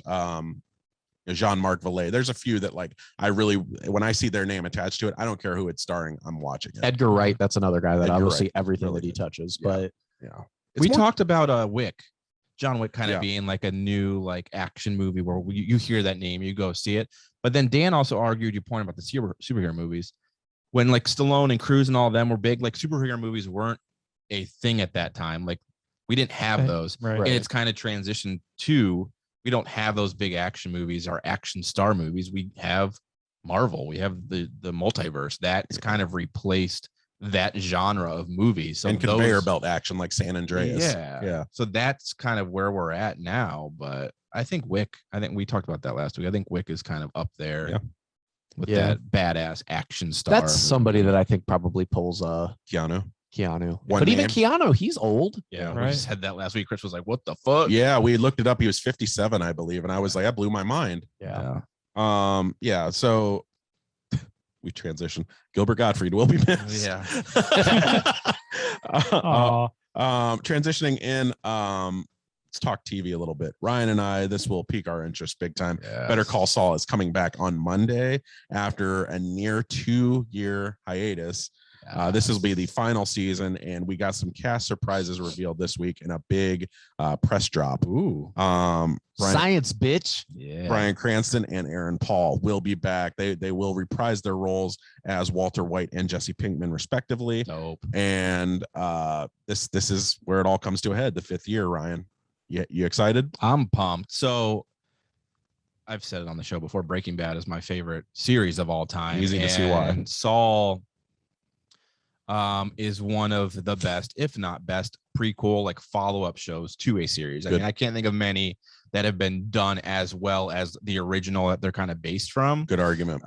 Saul's character coming to head in this and hearing the backstory and seeing how he got to be Saul in Breaking Bad. He's essentially Breaking Bad himself. Right. Yeah. Exactly. Yeah. I'm stoked. I finally so Ashley never watched Breaking Bad. She had no interest.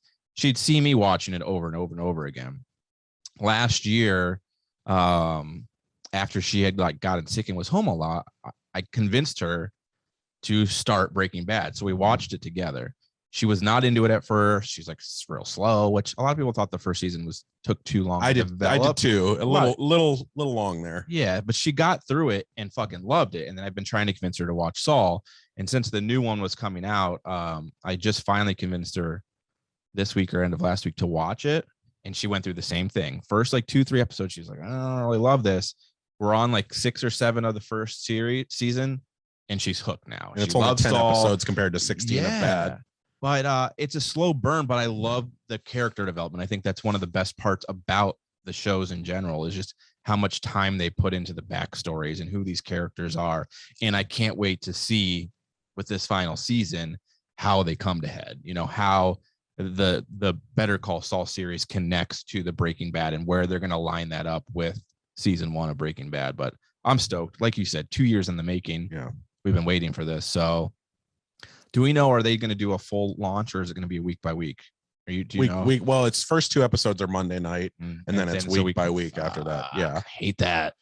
Oddly enough, this week, so AMC is replaying all of the Breaking Bad and all of the Better Call Saul in preparation for this. Anytime they have a new season of that or Walking Dead, they always do that. And oddly enough, they played the first few episodes of Breaking Bad where Saul comes along. Mm-hmm. So I was kind of watching that and kind of seeing like, so how do things begin with these two? Like, because I think it's a big tell going forward, because obviously that's where Saul's going to end. Yep. That's where Breaking Bad's going to begin. So I was kind of looking at it and I'm like, man, there's not a lot of wiggle room there unless they're fully playing the audience in Breaking Bad and going like, these guys have never met before. We think, right. You know, there's not a lot of room there. I wonder when they connect it. Yeah. We essentially get their first meeting, at least Walter White's on camera. Mm-hmm. Jesse Pinkman, I know, was like kind of, they said, hey, this is my lawyer. You know, maybe they met before, but that was Walter White's first meeting with him. So I don't think there's a lot of wiggle. They better room not there. change it. Yeah. No, just make it go in and do. become a simple thing. It's got to be seamless. It should just be a quick little cameo at the end where they walk in the door and that should be how the series ends. Yeah. Like it doesn't need to be that they're tied in together. I wonder if that's what it's going to be. Like almost they just save him for the last I hope episode so. and go, Just you let know, it go. yeah. Because they said they're just going to cameo. They didn't say they're going to be like full time in this season or anything. Yeah. Which I'm fine because the main characters, like Ryan alluded to, are great. Kim, who plays his girlfriend, my favorite character of the whole series. Her. Yeah.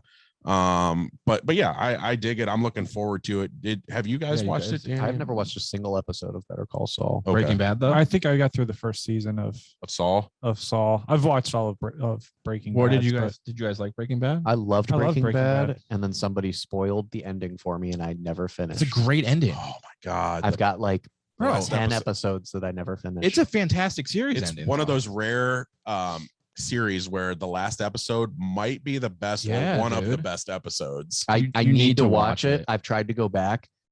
And once you've seen it once, man, these fucking guys are just so terrible. Like Yeah. you don't root for them like you do when you first watch it. Oh, they complete the transition for sure. Yeah. I love it. I watched that series front to back probably at least a dozen times. I mean, Yeah. it never gets old to me. Did you not like Saul? We're not entertained? I didn't have AMC anymore. Oh, okay. I think so. So it's on it's Netflix. on- Now it's on Netflix. If Well, some- yeah, when it was Yeah, I'm saying live that. action, I got rid of DirecTV and I didn't Yeah. have it anymore. You got to watch it And, now. and Hulu doesn't have AMC, so no, it's only on YouTube TV because we were trying to balance which one we were going Yeah. to go with. But so I stopped watching. All of them that. are on Netflix. Gear up for Monday. I think if anybody's have to- watching Better Call Saul and they stop at the first season, I would say keep going. Like Yes. watch the second season. If the second season hasn't piqued your interest, give up. Just quit Yeah. then.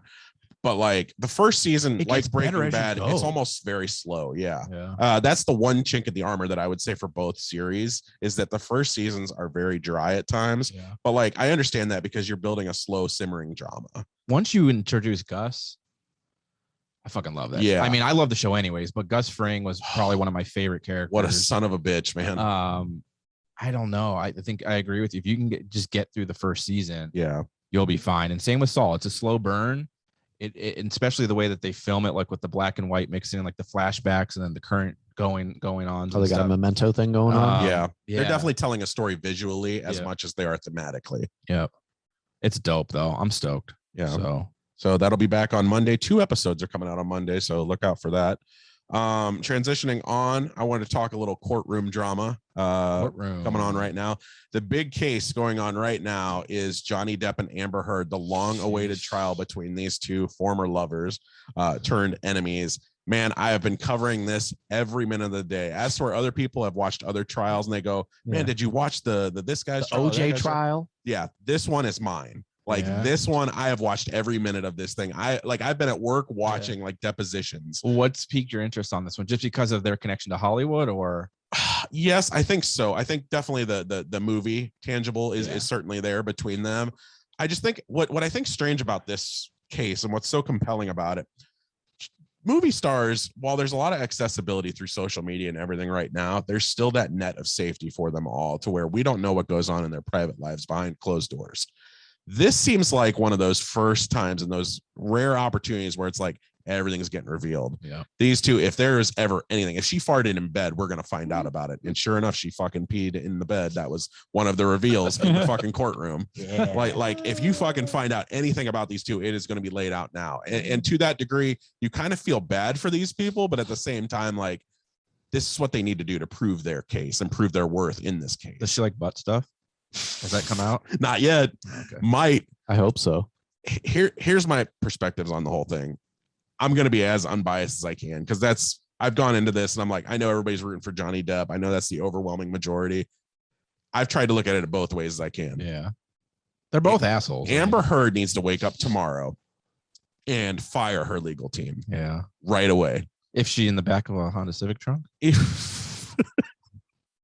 I think a lot of Depp fans would say, please. I'm just saying her legal team is not doing her any fucking favors. This has to be one of the worst representations Really? of legal briefs and documents that I've ever seen in my life. The way they're attacking this case and the way, first of all, you have to realize Johnny Depp is suing her for defamation. It's a defamation suit, which is often very difficult to prove. But when you've got live tape of her like abusing him minutes after she abused him, hit him, and he says on tape, like, you just hit me. And she goes, well, you hit me too. He goes, yeah, after you fucking hit me. Yeah. Like it's They pretty were both open and very close. abusive. Yeah. Did she already took him to trial, right? Yes, UK. So here's the thing with the UK trial, though. I did a lot of backstory on this. She won the UK defamation suit. Yeah. Now, the thing they only had to prove in the UK is more of a women's country, it's easier to prove a woman's worth there than it is a man's. Yeah. And I find out Amber Heard gave literally millions of dollars to the judges circuit of Britain or something like that. Very shady documents like going on there and transitions. But so she won that one. Teabag sucking motherfuckers. Yeah. This one is here. This one's in America. And he's suing her. He's suing her for defamation. What's easy about this is Johnny Depp has obviously lost a lot of roles. We talked about Fantastic Beasts last week. Like he lost that role because that was for the better. All the controversy. I agree 100%. But it is at the end of the day, it ruins his career. Like he's not going to be in a Pirates movie again. He's not going to be in, all this other shit. And that's because of her. So he has to prove that now. It's very easy to prove when you have like live recordings. You have witnesses that she's calling to the stand. Her legal team is calling to the stand and they're going against her. These are your witnesses. Like her assistant. They called her assistant Kate James. Lie, I mean, yeah. They called Kate James was her assistant for 2 years. She paid this woman $50,000 to basically, go do this, go do that, every errand she needed. Kate James described her as a babbling psychopath. I mean, fucking hates this woman. Everybody is laying this woman out. They called on his best friend, which was Isaac Burrich. I have a love for this guy. This was my favorite witness of the whole trial so far. Isaac is this sweet art dealer who, he makes art. Johnny Depp donated $2 million to his art project. So this guy would be like a major big time dealer. Moved him into this penthouse suite, funded his tours, funded his gallery shows, all this. It's so effortless that they can describe how Johnny Depp has been a great friend to this guy without even fucking poking fun at Amber Heard. Like it makes him look really good. It makes her look really shitty. And they're up there. Her legal team is questioning this guy while he's up there. And they bring it to a kiss that he shares with Amber Heard at a party somewhere a couple of years ago. And he kisses Amber Heard on the cheek as like a friend kiss. And they make it out to be some big thing, bigger than it is. And you start realizing this legal team has nothing. They're grasping at fucking straws. And to me, like, so go back and watch it. If you're on YouTube, they have this whole questioning there. The guy's name's Isaac Barrich. And her legal team is saying, so how'd you kiss her? And he's literally looking at the judge going like, I kissed her on the cheek. And then her legal team goes again. She's like, could you show us how you would kiss on the cheek? And he goes, what's the relevancy? Like, what does it have to do with the case? They're trying to prove that Johnny Depp created an environment that would cause her to lash out against him. So basically a cause and effect over and over again. So the only thing I read so far, I briefly looked at the article that like popped up, and it was about like text messages being released in court, and there were some pretty rash things coming out from him. I mean, do you think that anything in there is damning to his case? But the thing is, he's suing for defamation. She's not. That's why like she easily won the UK case because it was her deposition. It was her defamation case. Right. But I mean, like the things that he was saying, do you think that that's going to play into her defense of like, well, look at the shit he said to me? No, because all they have to prove is that she defamed him. Like he could be the craziest fucking cuckoo cat in the world. And all they'd have to prove is like her psycho instability cost him career defining roles or jobs. I guess like I mean, I guess I don't really understand the case in itself. Like they're just trying to prove that like she talked bad about him. And she said that he beat the shit out of her and all this other stuff. That's why he lost all those roles. Yeah. Like, did he? So she faked bruises. According to that message that's recorded, he lashed back against her. That's all we know for sure is that after she hit him, he hit her. So, I mean, two wrongs don't make a right, of course, but at the same time, this is his deposition case. Of course. He's suing her for defamation. The craziest thing about this whole thing, I think, is like Johnny Depp was the peak star for a very long time between like Pirates and like Alice in Wonderland, Black and, like Mass. all the shit, Black Mass, like stuff, everything that he did. And you never heard about him. Like usually you get like all that like publicity shit, like random tabloid bullshit. He always kept to himself. He like, I think he has like his own island or some shit that he lives on, or all this other stuff. Like he's always been out of the spotlight outside of his movies. And now this shit has just become a whirlwind. He was very to himself. He played in a band and played guitar or sang. Like he was very kind of like to himself. It was a blues band, I believe. Cologne commercials. Well, and that's another thing that he's brought up in here. So like Christian Dior approached him while he was with Heard to be the new face of their campaign, like their commercials, their marketing and all that. And once this stuff went public, once she came out and basically said that he's been abusing me, he's a terrible guy, he's this, he's that, they pulled their marketing toward him and their investment into him. It's easy to prove for me. It's very open and closed. Granted, our justice system is not always the greatest in the world, Right. but like, to me, this is one of those cases where they're suing each other for defamation. It's easy to see why she would win. It's easy to see why he would win. Mhm. She takes one there, he takes one here. Yeah. It's easy to see that. I guess my whole thing is like, if you're guilty of it, I mean, who's to blame? I mean, Yeah. if you did hit her, beat her, whatever, she won hers, it's just a tit for tat, but you're both guilty of it. Yeah. It just sucks that you're in the spotlight. This shit gets shared and it affects you, but also if you're a piece of shit, you're a piece of shit. Like, I like him. I don't fucking care. I mean, I don't really know. I haven't followed it much. Yeah. They were both toxic for each other. And Two people that do not belong together. Yeah. So I mean, I don't know. Is he suing for money? I mean, is he trying to get money from her? Do we think that if he finds her guilty, that restores his reputation? Is he going to get movies again? I don't know if that changes anything. There is an undisclosed figure, by the way. Yeah. I don't know what it's for, but yeah, he is suing her for some kind of money allowance. But yeah, it's just one of those cases where, like, the hard thing that they're going to have to prove, that Amber's side is going to have to prove, is that she was motivated to attack him. Mm-hmm. That's the toughest thing they're going to have to prove. Like, Right. what caused you? And they're already playing different roles. They're playing, like, they've called his sister to the stand, Christy Dombrowski, who, you know, has revealed that our mother abused us when we were younger and all that. And now they're trying to play that role out, that, well, you know what happens to abusers? Once they get abused, they abuse everybody else too. Yeah. So they're grasping at straws to me. Like, this is all stuff that is irrelevant. Like, until he's got you on camera or he's got you on recording, Yeah. what do you have on him? Right.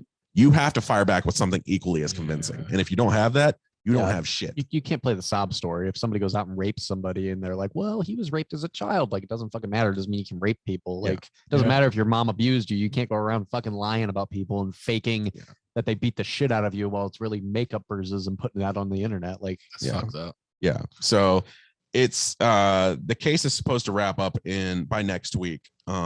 They don't have a lot more to go. They have to call in a couple more witnesses, Yeah. but it's, man, every day it's got me grabbing my phone lunchtime, and I have to watch. I gotta watch it. Are they there in court? Yeah. I gotta Oh, watch yeah. it. And you can see, like, she looks, so, like, the whole time when his friend Isaac is on the stand, she looks at this guy with utter contempt, man. I mean, she's sexy though. like, she fucking, Look at me with contempt. dude, when she had, like, Drive Angry, and when she first became a star and stuff like that, I thought she was one of the hottest women in the She's world. sexy. But the hotter you are, the crazier you are. And I think this woman is crazier than cat shit. Hell yeah. So she looked at him like with utter contempt the whole time. Like, I mean, fucking just Yeah. pure hatred.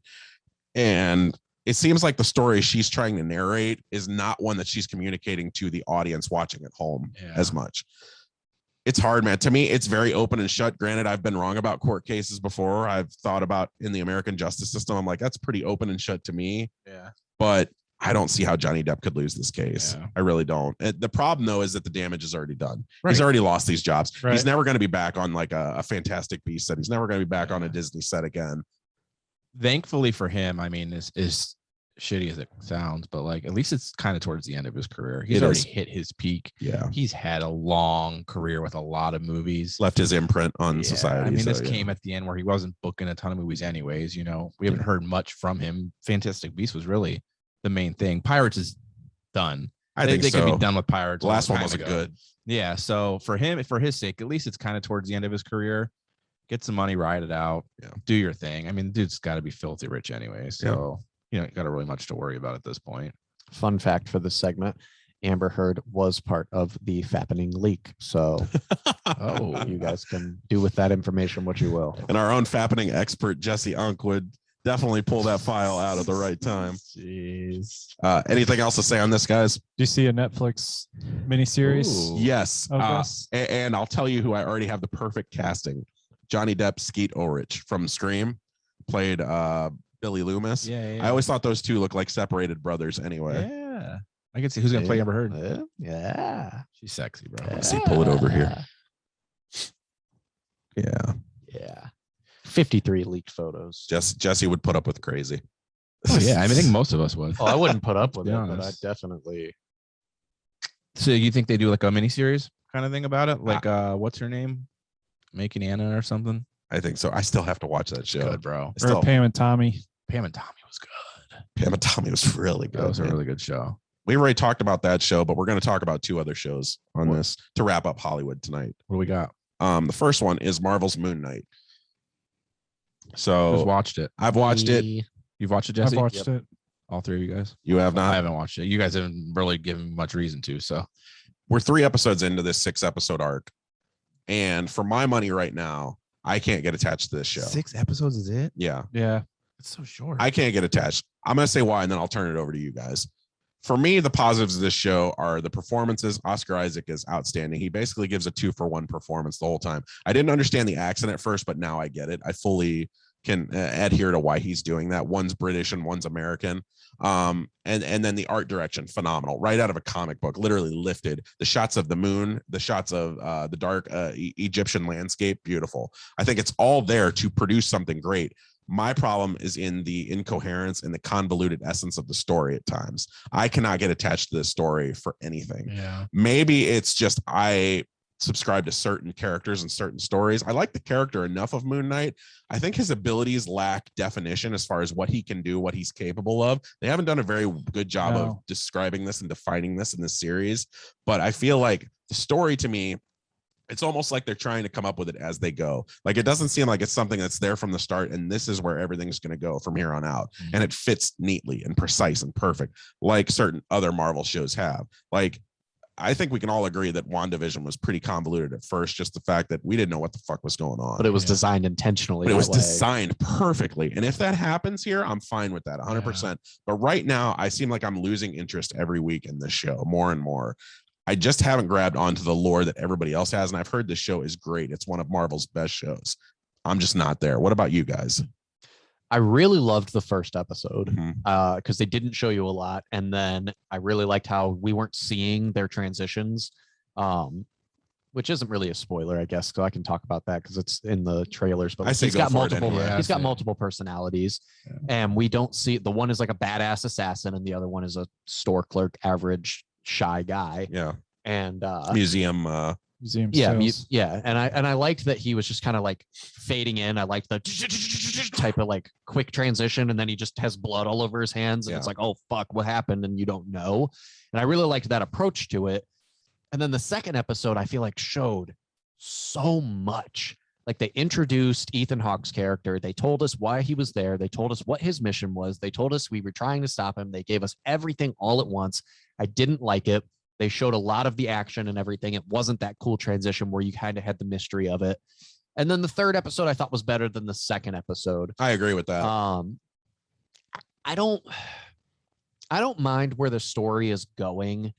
I wish it was fleshed out a little bit better in terms of now you're introducing this whole other realm of gods. We already have Norse gods. We already have the Eternals, which are gods. We already have Celestials that are gods. So I'm okay with us saying that Egyptian gods are real and saying maybe all gods are real or whatever we want to do down the line. But like, I don't know what any of these, they had this council in the last one. Yeah. Their avatars. With their avatars, with multiple Egyptian gods. But we're not learning anything about what those gods' powers are. That's what I'm saying. We're only learning about this Khonshu, which I don't like Khonshu. I don't like that he's kind of like this petty, like I'm confused. emotionally driven. Like he's a scary looking fucking dude, and he's just like, "Come on, idiot, you need to do that." Like I don't know, it just doesn't seem like it fits. It's weird. Does that give anybody else Venom vibes, or is that just me? Yes, The and it's not voice. done well though. I'm like, and it's not, that's not the best compliment you can give to a show that's like, this is a straight Marvel show. This isn't like a Sony Marvel show. This is a Marvel show. Yeah, It's not a great compliment. Go on. and I don't know the Marvel like comic lore for Moon Knight, so maybe don't either. Khonshu is considered to be that way in the show, but like Moon Knight, I think, is badass. I love the suit. I love how he fights. I love how ruthless he is. I don't necessarily know what the powers are. Like you said, that's not fleshed out very well at this point. He's just kind of like invincible when the suit is on, Yeah. and that's all that we know. When I looked it up, it seemed like in the comics, his powers are relative to the phases of the moon, which I thought was a really cool idea. Okay. We haven't seen that yet. Yeah, I was gonna say, how do you? Yeah. And that's something that should be probably fleshed On out in the camera. first episode or the second episode. I mean, like, that's hard to say, like, we're going to flesh that out in episode 6. Right. Okay. So now I got to go all the way back and fucking start over again. Yeah.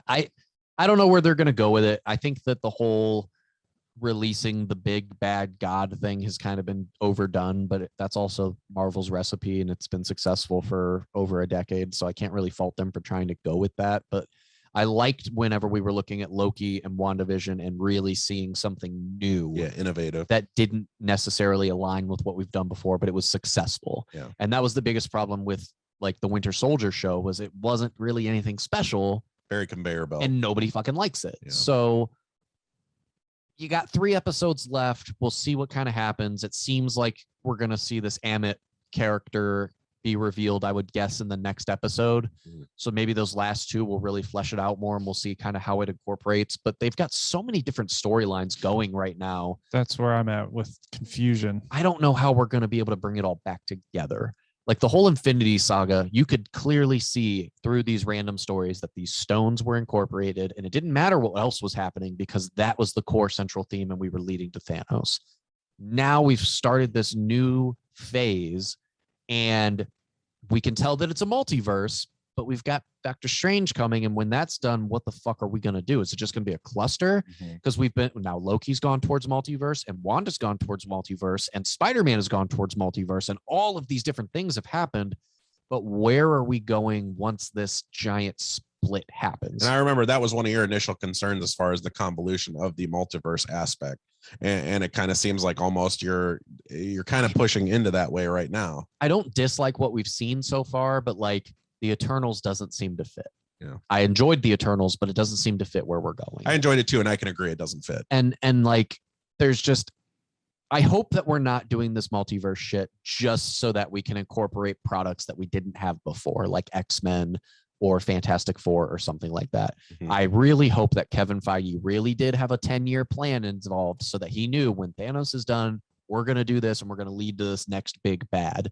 Because if you don't have something on the horizon like a Doom, like a Galactus, like a, I don't even know, Sinister Six, if something like that is not on the horizon for people to look forward to for 5 years, you're not going to keep that interest, especially with something that's jumping all over the place, where now we're about to have Doctor Strange lead into another branch of the multiverse, and it doesn't seem like there's any end, like finish line in sight. And the thing that they have to remember, and I'm going to turn this over to Dan after this, the thing we have to remember is that not everybody is still watching these shows. Everybody watches the movies, but not everybody watches the shows. So you have to find a way to like merge those sides. Like we have to have that person that like, well, I love the movies, but I've never watched any of the shows. We have to bring them along too and say like, they have to be right there with us at eye level at all times. That's tough to do, man. And I wonder if Doctor Strange is going to be something that forces people to go back, because Wanda is in it and there are references to her show. So will that drive people back to watch those shows? Or is that going to kind of blow up in their face? And that if it doesn't work out, I don't know if we'll see as many shows going forward. That's always been my biggest fear. Dan, what's your thoughts so far on Moon Knight? So I think, like you said, visuals are great.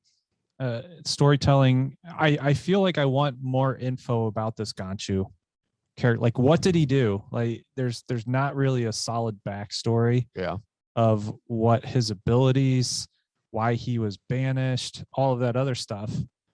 And now I don't know. Hopefully in the next 3 episodes they explain a little bit more why he chose who he chose for his avatar. Why do they choose these certain people for their avatars? Because in the console, they're all like, we don't want to meddle with what's going on in the human. Yeah. So it's like, why is he trying to stop this new god so much from being released?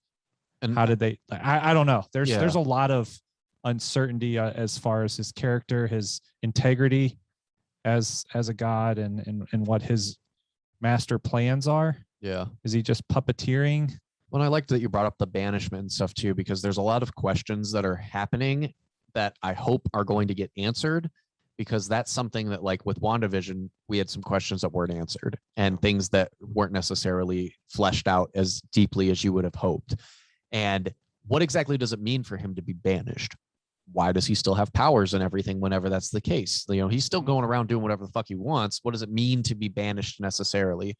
And Why this guy? And why this guy? And why do we have avatars in the first place? You could just sit back and not like, why do you need to observe?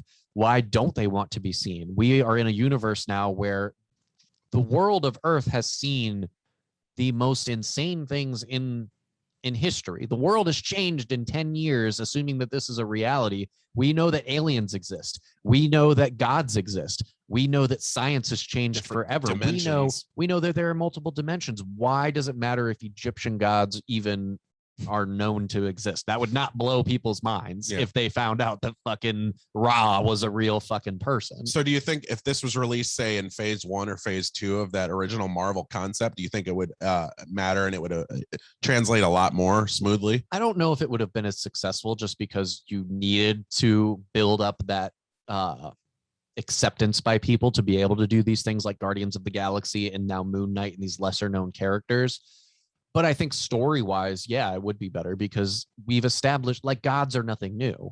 To know that Norse mythology is now a real thing, nobody thinks about it anymore. Yeah. Thor is a god and Thor exists. Loki is a god and Loki exists. Yeah. Like to introduce Egyptian gods, nobody's going to give a fuck. So I guess like now I'm kind of wondering the extent of like, we're getting into these universal powers and all this other stuff. We know the power limits of like Thor and Odin, and we know how crazy strong they are. Are these Egyptian gods on the same playing field? Where does this kind of correlate and go power spectrum wise in terms of like, we went from realism, now we're into this crazy, just insane, unfathomable stuff with these giant beings and the Eternals that are able to eat worlds, and you know that probably will lead to a Galactus type of person, and we know that Wanda can literally change reality. And I think that's kind of where the biggest problems are going to come into play, is like you've got these power levels that you can't really write a story out of. You know what I mean? Yeah. Like you can't keep it on a realistic level. There's no reason that we need anybody else like Iron Man anymore because we've got Wanda. Yeah. Or we've got Strange. Well, we've like you've said, we've kept extending the story so far and so universally at this point that like there's nothing bigger. Yeah. You've already included the whole universe and different universes. What's bigger than that at this point? Yeah. So like it's almost like you write yourself into a corner, drop it. That's why I was asking you about Moon Knight. Like, should it be released earlier? Because it's almost like you've gone here in one series this far out, and now you've kind of come back here in the next one. We need to get a little bit more grounded. Mm-hmm. You need some Spider-Man stories for a little while that aren't this giant multiverse bullshit. Ambitious, huge. Yeah. Get back to the Defenders. I like that we've acquired those. Let's go back to Daredevil and make a badass story with that. Let's focus on Kingpin for 10 years before we start fucking with this multiverse stuff. But I think they're going to try to do them both at the same time, and it won't be getting the focus that it needs to have that like really solid storytelling. Yeah. As we said like a couple weeks ago on the show, I like that like they've taken those Netflix properties and they're going to put them on Hulu, not on Disney Plus. Yeah. That's the way to go. There's no rating restriction. Let them be as bad and as vitriolic as they can be.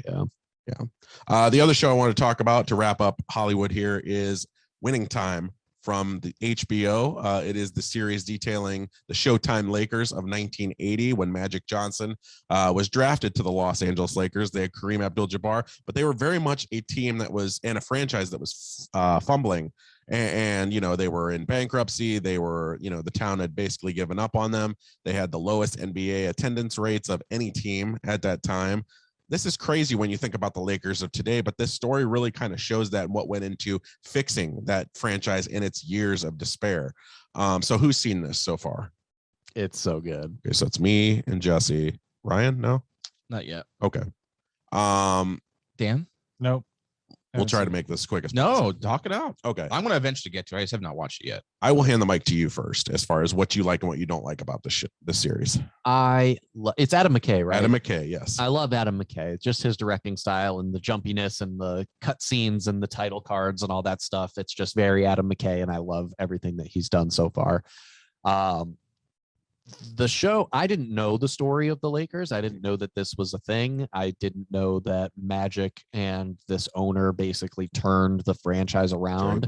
Yeah. I knew that that basketball was in a very bad spot before Magic and Bird. I know that rivalry really revitalized the NBA and kind of saved that league from becoming just nothing. Extinct, yeah. it's hard to think about when you think the NBA today, and that league was Yeah. on the brink of extinct and disaster. But I didn't know that like the Lakers were the first team to have like dance girls. I didn't know that the way that they changed them into like that party atmosphere. I thought that that was just kind of like LA. Yeah. I didn't know what happened with their coach. I'm sitting here, I'm like, what the fuck is Pat Riley doing play-by-play for? Like, and I didn't know that that's how that all started. Yeah. This faggy voiced, Faggy voice. what? It's in the movie. It is. I think that it's fantastic so far. I'm learning a lot of stuff that I didn't know. I know that they say it's a dramatization and some of the stuff isn't necessarily true, but I love the way that they're telling the story at this point. I love John C. Reilly as Dr. Buss. He's been fantastic. Yeah. I like the guy that's playing Magic. I don't think he looks a ton like Magic, Really? You don't think so? but I do like him as the player. And the guy who's playing Kareem, I think, is perfect. He is good. I think the casting has been pretty seamless. Like It's very good. I think it's as good as you could ask for. I think it's kind of a stretch for Adrian Brody to be Pat Riley. Like I see it and I'm like, See, I like him. No, I like him. I just have to reach. I see Adrian Brody. I don't see Pat Riley. Yeah. Like when I see the Irvin Johnson guy, I'm like, man, that's fucking Irvin Johnson. Yeah. But like what helps kind of transcend into that, you mentioned the art direction at the very start. Like I love that gritty kind of VHS tech almost of this film, like that appearance They've of got it. those old cameras that are definitely shooting in Oh my 1980s types of visuals. And they'll throw you off once in a while. You'll be in the middle of a conversation and they'll cut to an angle where it's just in VHS there, but then they go back to HD for a second. Yeah. Like it's almost like they throw it in from different angles and like it's being recorded from 6 different camera crews. It almost seems though like you're going back with real footage at a time. Like you really have to catch yourself and be like, oh fuck, this is the same actors. Like, yeah. But there are times where I was like, oh, that's cool. They're putting in real foot. Oh wait, no, that's just the fucking VHS cameras that they're using. Yeah. And I think it does a good enough job of balancing not only the game and the factual aspects of the game itself, as far as how good they were and how hot they grew like almost immediately at this team. I think they had won 16 of their first 23 games, I believe was the where we're at right now, but also in the business side of things, because without that business side, I feel like you don't understand the extent of how disparaging this franchise really was. They were in turmoil. Yeah. And it was a change a lot of ways, not just in, the faces of the franchise, but also in the figures behind the shadows, behind the scenes, that like the Buss's daughter, who became a big figure as we get closer to the 90s. Jeannie Buss is a huge figure when it comes to like the Phil Jackson years of the Lakers, like 90s and 2000s. So like I know those people growing older where they'll eventually go. This series also got picked up this week for a second season, which I had no idea that was going to happen. Oh, I didn't know that either. I thought cool. so. Like I thought it was one and done. Carry it through. Yeah, I thought it was just a portrait of like this particular place in time, 1980, right. Los Angeles. Short docuseries and be done with it. Yeah, that's it.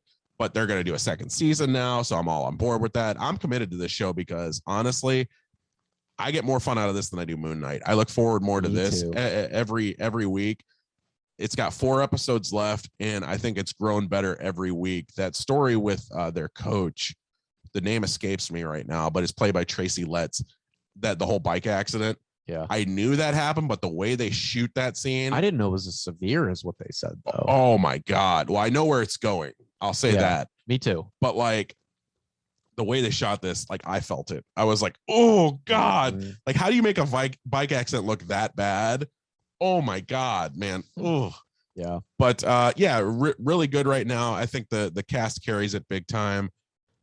I'm in for a solid 8 out of 10 right now. Yeah. And to mention that coach, just to like, that was something else I didn't realize. I thought Showtime was just because of how that team operated. I didn't realize that they also changed the game to push that fast paced Paul Westhead's model. Yep. Yeah. I mean, this is a guy who it's like fucking Bill Walsh making the, 49ers West Coast offense type of thing. Like it changed the game forever. And to have Magic leading that, he wouldn't have been the player that he was. Like he was a tweener. He was a guy that was too big for point guard, too small for other positions. And they utilized him in a way that was brand new, that was, great for his skills. He wins MVP at the end of the season. Yes. They win the championship and he wins MVP as a rookie. Yes. And if people don't know that, I mean, they made it seem at the beginning when he was at that party and he got just schooled by that guy. I was like, oh, fuck. Like, there's no way that happened. He won MVP that year. But to see now that like, okay, they changed the game and they really made it so that he was running the show and utilizing his skills to the top effort. I didn't know that had happened either. Yeah, and I love the talk about the shoe talks from this week too, as far as Oh my Converse God, that was versus so funny. this new emerging model Nike that nobody gave a chance to, and they all go, Psh, it's just a jerk off brand or whatever they called it. And I go like, yeah, there's a guy named Michael Jordan who will come along in a couple of years. I don't remember how much money. It was like 1.5 billion or Yeah. something like that he would have made if he And went with stock Nike. options. That's the more important. The stock options. Yeah, Like, and it was like he regrets it. Yeah. Like, that's the Adam McKay though that I really love. Like that's the type of shit that's perfect. that kind of dark humor. What does it look like though if Magic takes that deal instead of before Jordan gets to it? Nike evolves a lot faster. Mhm. I'll tell you that. Like Nike's a face during the Bird and Magic years, because Nike, while Jordan took it over, probably I think it was around 87 or 88. Yeah. It didn't really hit until about 92. Yeah. Well, and you never know. He might not even take the Nike deal. We might all be 80, wearing 85. fucking Jordan Well, that's what I'm saying. Pumas or Adidas's or something if, like that. If Magic would have taken it instead, I wonder what that would have meant for Jordan when his time came. Would he have signed with someone else to not take over from Magic, or would he still have gone with Nike? I wonder what that would have looked like. Jordan was in talks with, was it Reebok, or he was in talks with somebody else? Adidas? Yeah. I think it was Adidas. Adidas was huge. So I wonder if he would have went that route instead. Might have. Can you imagine? That's strange. I mean, that's a very good question. Like it's almost hard. And when they're showing this episode, they show him negotiating with Nike, and he goes, "Yeah, the Nike Magic's right there. Like, put the Magic right on top of it." And they're like, Yeah, no. I don't know. We'll talk about our, we'll see. We'll Right. talk it over with our guys, but we just need you to sign right now. And he goes, I don't know about that. So yeah, it would have altered history for sure. I don't know, man. That's crazy to think about. Like, we might not have gotten Air Jordan and just that legacy on the shoe in the fashion world. Yep. Yikes. Yeah. But I mean, who knows what happens with Nike too? If But it's- Magic signs and then all the AIDS stuff happens later on and he doesn't play for years, Yeah. that could have completely saying. destroyed that company. Nike owns Converse right now, so Yeah. Mhm. Yeah. And that's where he signs, right? Did it He say signs that at this Converse, episode? yeah. Yeah. It's I Converse. thought Magic was a con guy. Because Converse used to be the basketball shoe. Yeah, I had him when I was a kid too. Yeah. Yeah, I had some Converse. Yeah, and I like. I've read some of the casting as far as the later episodes go with like Larry Bird, and that it's going to get really interesting. Doesn't Bo Burnham play Larry Bird? Bo Bur- I want to say yes. Because I saw that and I was like, what the fuck? That doesn't work. But I think so. they But showed him and I was like, holy shit, that's Larry Bird. They put prosthetics on him or something. you know they'll figure it out. I mean, Jason Segel's playing Paul Westhead, which I'm like, what? and I know I love Siegel. I know Paul Westhead. There's an awesome 30 for 30 that I have at my house, like that shows his whole influence, like the whole speed offense and all that. He's their assistant coach in this movie. Now, and he's the guy, he's the one person so far that I'm not completely thrilled with the casting. Okay, I don't know what the original guy was like, but when I watch him, I'm like, that's Jason Segel. doesn't look like him. It's, Yeah, it's just Jason Segel. I agree. It doesn't. And I know Paul Westhead because he was a Phoenix Suns guy too. Yeah. He went from the Lakers to the Suns in the early 90s. Okay. Took us to a couple Western Conference championships. How are you disrespecting Siegel? I love Segel, but it's just come on. it's him when I'm watching it though. It's I see him and that takes me out of it a little bit. That's my feeling with Adrian Brody, though. While I love Adrian Brody and I love that role, I You only only see see him. Adrian Brody. Like, Yeah. I don't see Pat Riley. Yeah. putting his rings on the table. Yeah. What is this on? HBO. HBO. Okay. Yeah, I gotta it's- check it out, especially now with all these castings you're talking about. I'm like, damn, I It's a gotta watch this. fantastic cast. 9:00 Sunday nights. Check it out. I gotta watch it. Yeah. So that's it for Hollywood. Cool. That leaves Let's Get Social. It is July 20th, 1969, and man is about to land on the moon. Freedom itself was attacked this morning by a faceless coward, and freedom will be defended. I did not have sexual relations with that woman. That's the way the news goes. Smells like ice mocha in here. Smells like ass. I've been farting. Fucks. Saya pooted. Let's get social. A couple things going on. We had a follow-up from last week with Elon Musk. So we talked on the show last week that Musk bought the highest stake in Twitter with a $9.2 million, I think, purchase, or 9.2% was his ownership in the company, based on the stocks that he bought. But then today or this week, he placed a bid for $42 billion to He wanted to buy out all their stocks. He wants to buy 54 Twitter. 100 what? 100%. What? He wants to buy it all. Oh yeah, absolutely. Yeah. He put a bid in for $42 billion to buy the company at this point. So now it goes to the shareholders and the board. They have to kind of do something with his offer, either look into it or I don't know, a counter offer, just tell him to fuck off. But he owns a huge portion of their stock at this point. So I don't know. I mean, I know like he kind of follows traits and trends and things online. Like people ask him to do shit and the dude just got so much money. He's kind of like, whatever, I'll fucking do it. I'll buy Twitter. I already have the highest ownership percentage that there is. I'm curious he said to see there's if too they many do it. restrictions on Twitter. Yeah. So he wants to put it in the public hands. Yeah. Free speech. Yeah. Say whatever you want. I feel like That's what Twitter he of wants. all places kind of is the most open though. I was going It to say, I've is. never had a tweet taken down, and I've said some Yeah. egregious shit Well, on there. Yeah. Definitely more than Facebook. But there's a lot of people that get blocked, like Yeah. Trump, Fuck Trump. You think he unblocks Trump if he buys it out? probably. Yeah. Not if he's wise. I'd be curious to see if he ends up buying it and what that means for them. I mean, we'll get our long-awaited edit button, I guess. You've got a guy who doesn't seem in love with this. No? No. Why not? What do you think he does wrong? If he Elon takes it used to over? be my boy, but love Elon has been pissing me off for about a year now. Why? Elon is like a crypto. bad fucking Bond villain, and I just see the writing on the walls. He manipulated the crypto market. I wasn't a fan of that. He made me some money, but I still didn't like it. Like that dude was basically insider I don't know. trading and got away with Jesse, it. was that you on that commercial, that TurboTax commercial? I'm a millionaire, or H&R? Yes, Block? it was. I'm a millionaire. I had I'm $42 not a billion millionaire. I'm a for 10 millionaire. minutes. It can't I'm be not a insider millionaire. trading though. It's not federal. It's not backed by anything. Right, but he so- was manipulating the market. I didn't Yeah. like when he fucking did that. He said some ignorant shit on Twitter here and there, and now like this just seems like a move. I just don't like it. I think he's gonna fucking do something stupid with it if he ends up getting. I don't think he's gonna get it. I don't think that they're gonna buy it. Mhm. But if he did, it just seems like a power move, and I don't. I don't feel like he gives a fuck. The I think it would dude's just be fucking, like, I own Twitter, cool, and let people do whatever the fuck they nah, want. he's fucking. Elon's not dumb. No. Like this dude, he's funding space exploration. He's trying to buy the largest platform for speech and information in the world. Like I feel like it's a move to like own information to a point. It just doesn't sit right with me. Something about it is fucking fishy. Elon's been doing some weird fucking shit. I don't know, man. He's not my boy anymore. I'm still going to eat Bezos first, but Elon might be dessert, man. I don't know. That's kind of like been my stance on this. So I've read this article over and over again online, and it seems a lot of the reaction is negative toward this. And I was trying to understand why. Like, what does this change about people to where they go, I don't want this. This is ultimately a bad idea. What does this change for you as a Twitter user? I don't think much, honestly.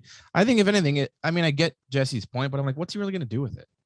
I feel like he just buys out shit to buy it out. I feel like he's going to own Twitter and then let people fucking run it for him. Like, I don't think he's going to have much of a say in it. Like, He'll have- I don't he'll have care. a say. I don't really care. I mean, he'll have a say, but I don't think he's going to care is what I mean. He has like, so much influence, though. I mean, the Mhm. guy mentioned the word Doge, I know. and Dogecoin fucking skyrocketed. Yeah. He has so much power. If you let him control the information, he will use it to manipulate for his own gains. And that is my issue Yeah. with it. Like, he doesn't see anything wrong It's a with smart that. man. Yeah. He's smart. I'll kill him in the You ain't going to do shit. put him on a Tim. fucking spit. Nothing that has been said here tonight can be used in any court of law. Right. Jesse ain't going to do shit to fucking It's like the whitest boys whitest kids you know. Just fucking guy. it is very illegal to say We meet under I will shoot Elon Musk in the head and then put him on a spit and eat him. and we You meet can't say that. We meet under the bridge at 9:00 on Tuesdays. This fucking guy. Anyhow, Elon might be the future CEO, president, owner of Twitter. We'll see what happens in the coming weeks. Or the days, new world months. order, people. You heard it for first. Hey, I'm okay with Elon. There could be worse things. There could be worse people at the helm than Elon. Yeah, we've seen them in the last 8 years. Right. So, I mean, just He's like saying. right in that same boat, though. He's a fucking billionaire with a big mouth that tries to change a whole bunch of shit just He does because he has a good. following. But he does good. What does he do? Oh my God. What does he do? What has he done? Single-handedly funds and is in charge of space exploration. He's Like, not that's a doing big anything deal. that's that crazy, though. He's not the one who's out there. He finding- landed. We literally would have nothing if it wasn't for him.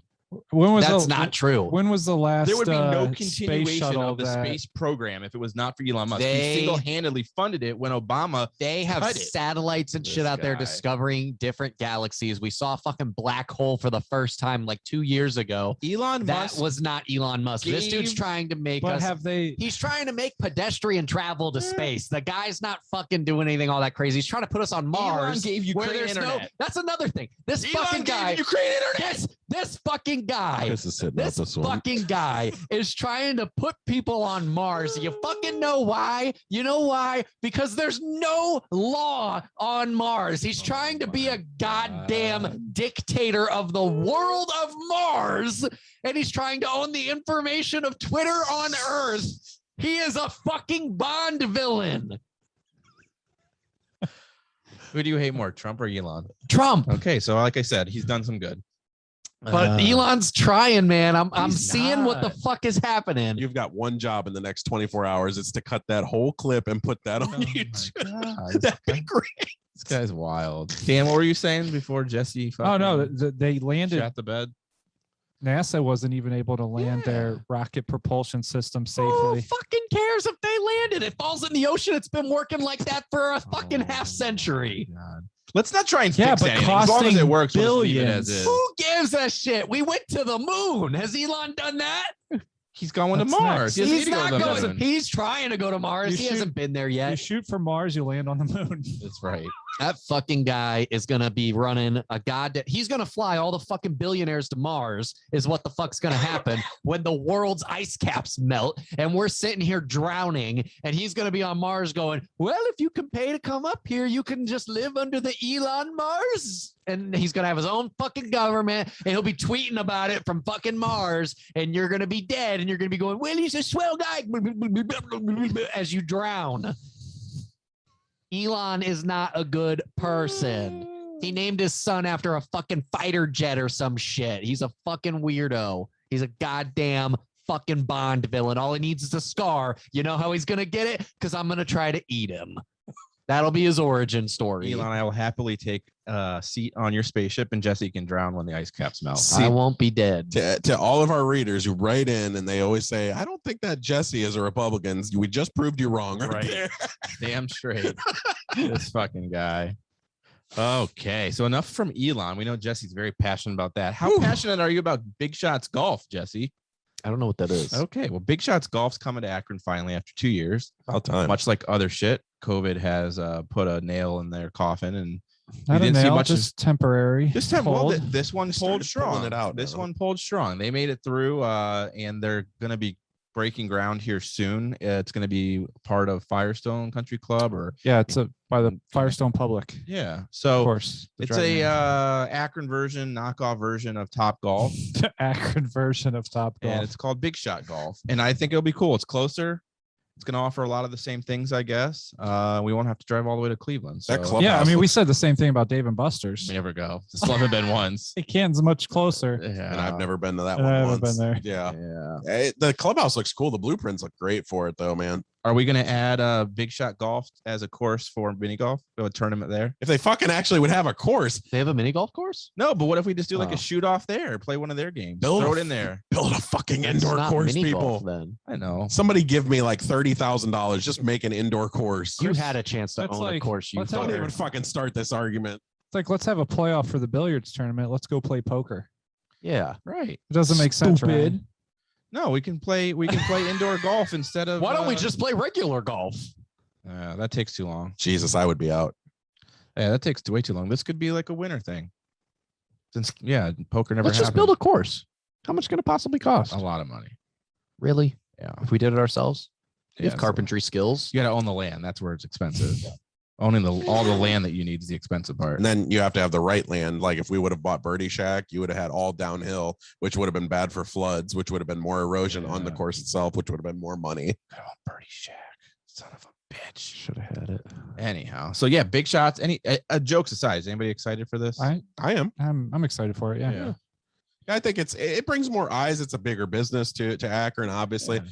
Like Bridgestone, while it means a lot to probably Dan and I as fans of the game, it's kind of diminished in numbers as of late. So we need something to kind of bring more asses to the seats, sort of say. And I feel like this is the perfect business move for that landscape. I think so. Cleveland is kind of a drive for anybody from Canton, and I mean Valley View for Top Golf. I mean, yeah, it's a lot closer.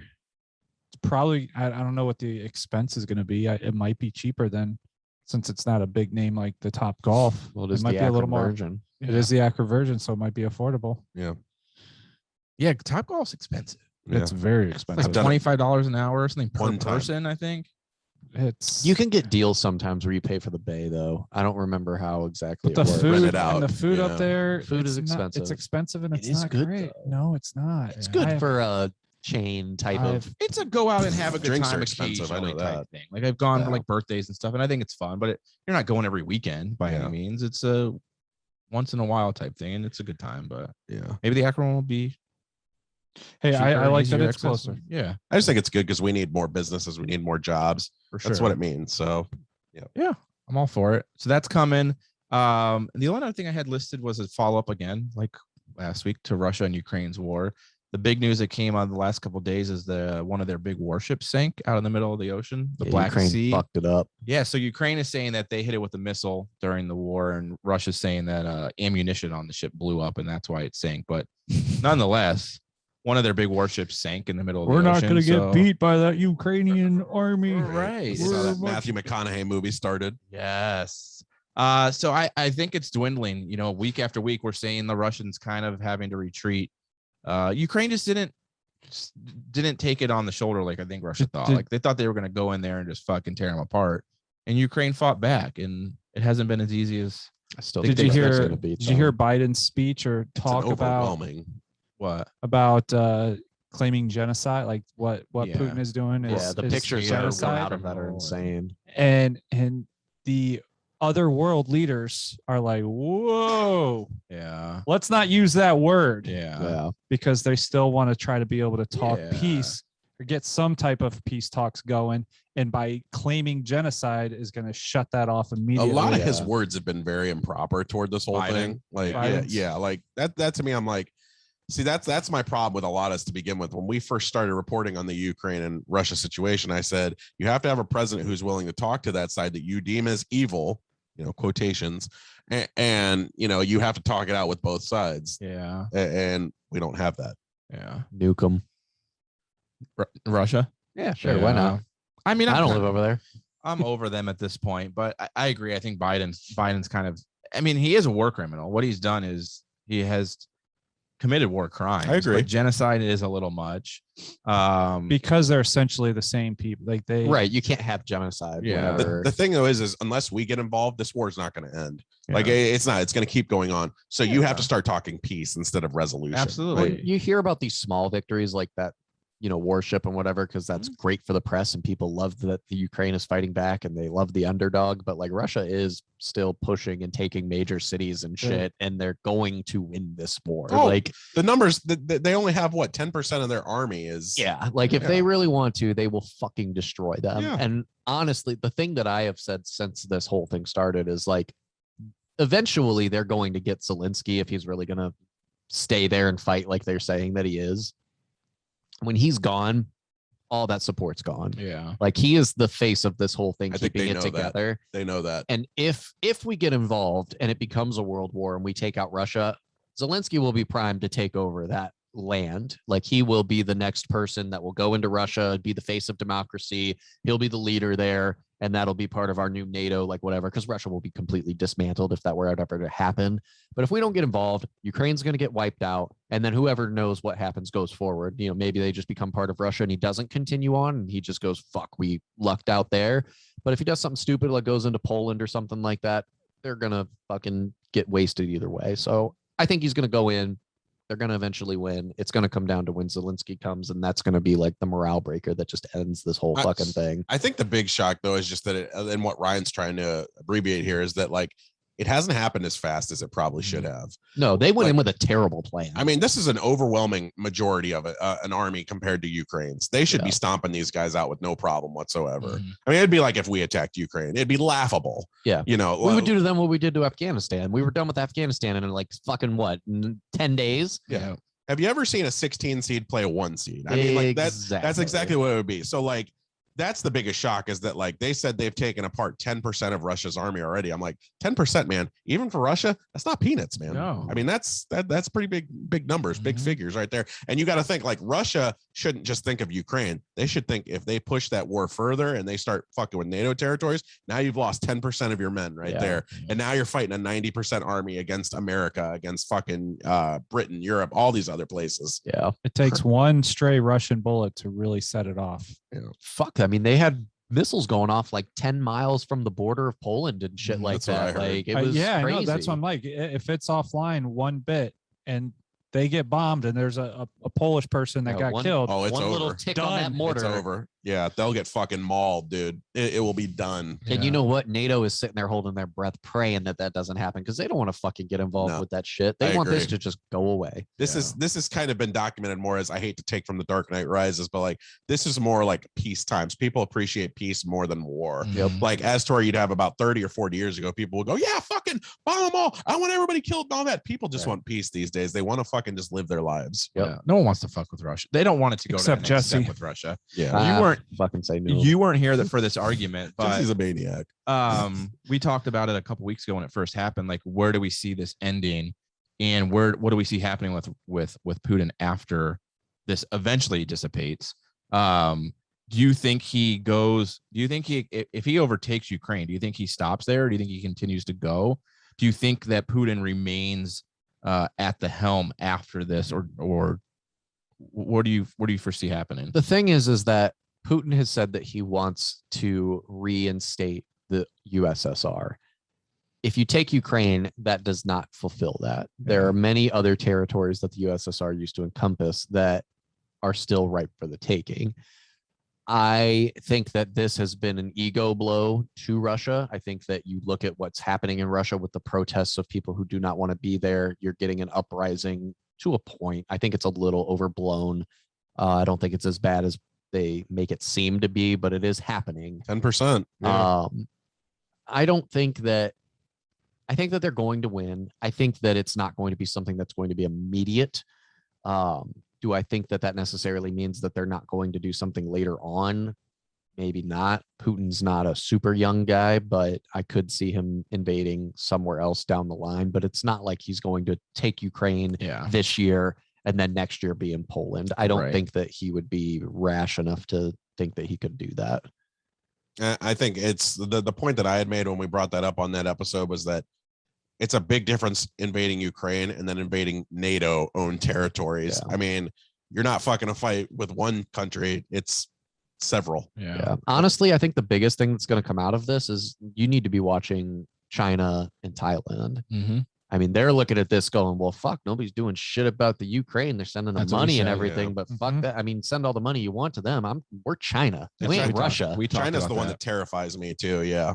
Yeah. We talked about it as if Russia goes in and fully dissipates Ukraine and takes over and no one steps in, what that says to these other countries. Okay, well, they let it happen. The US didn't do anything.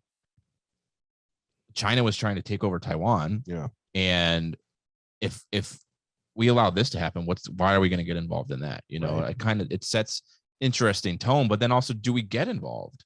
We had that argument on here. Like what place do we hold in this current one?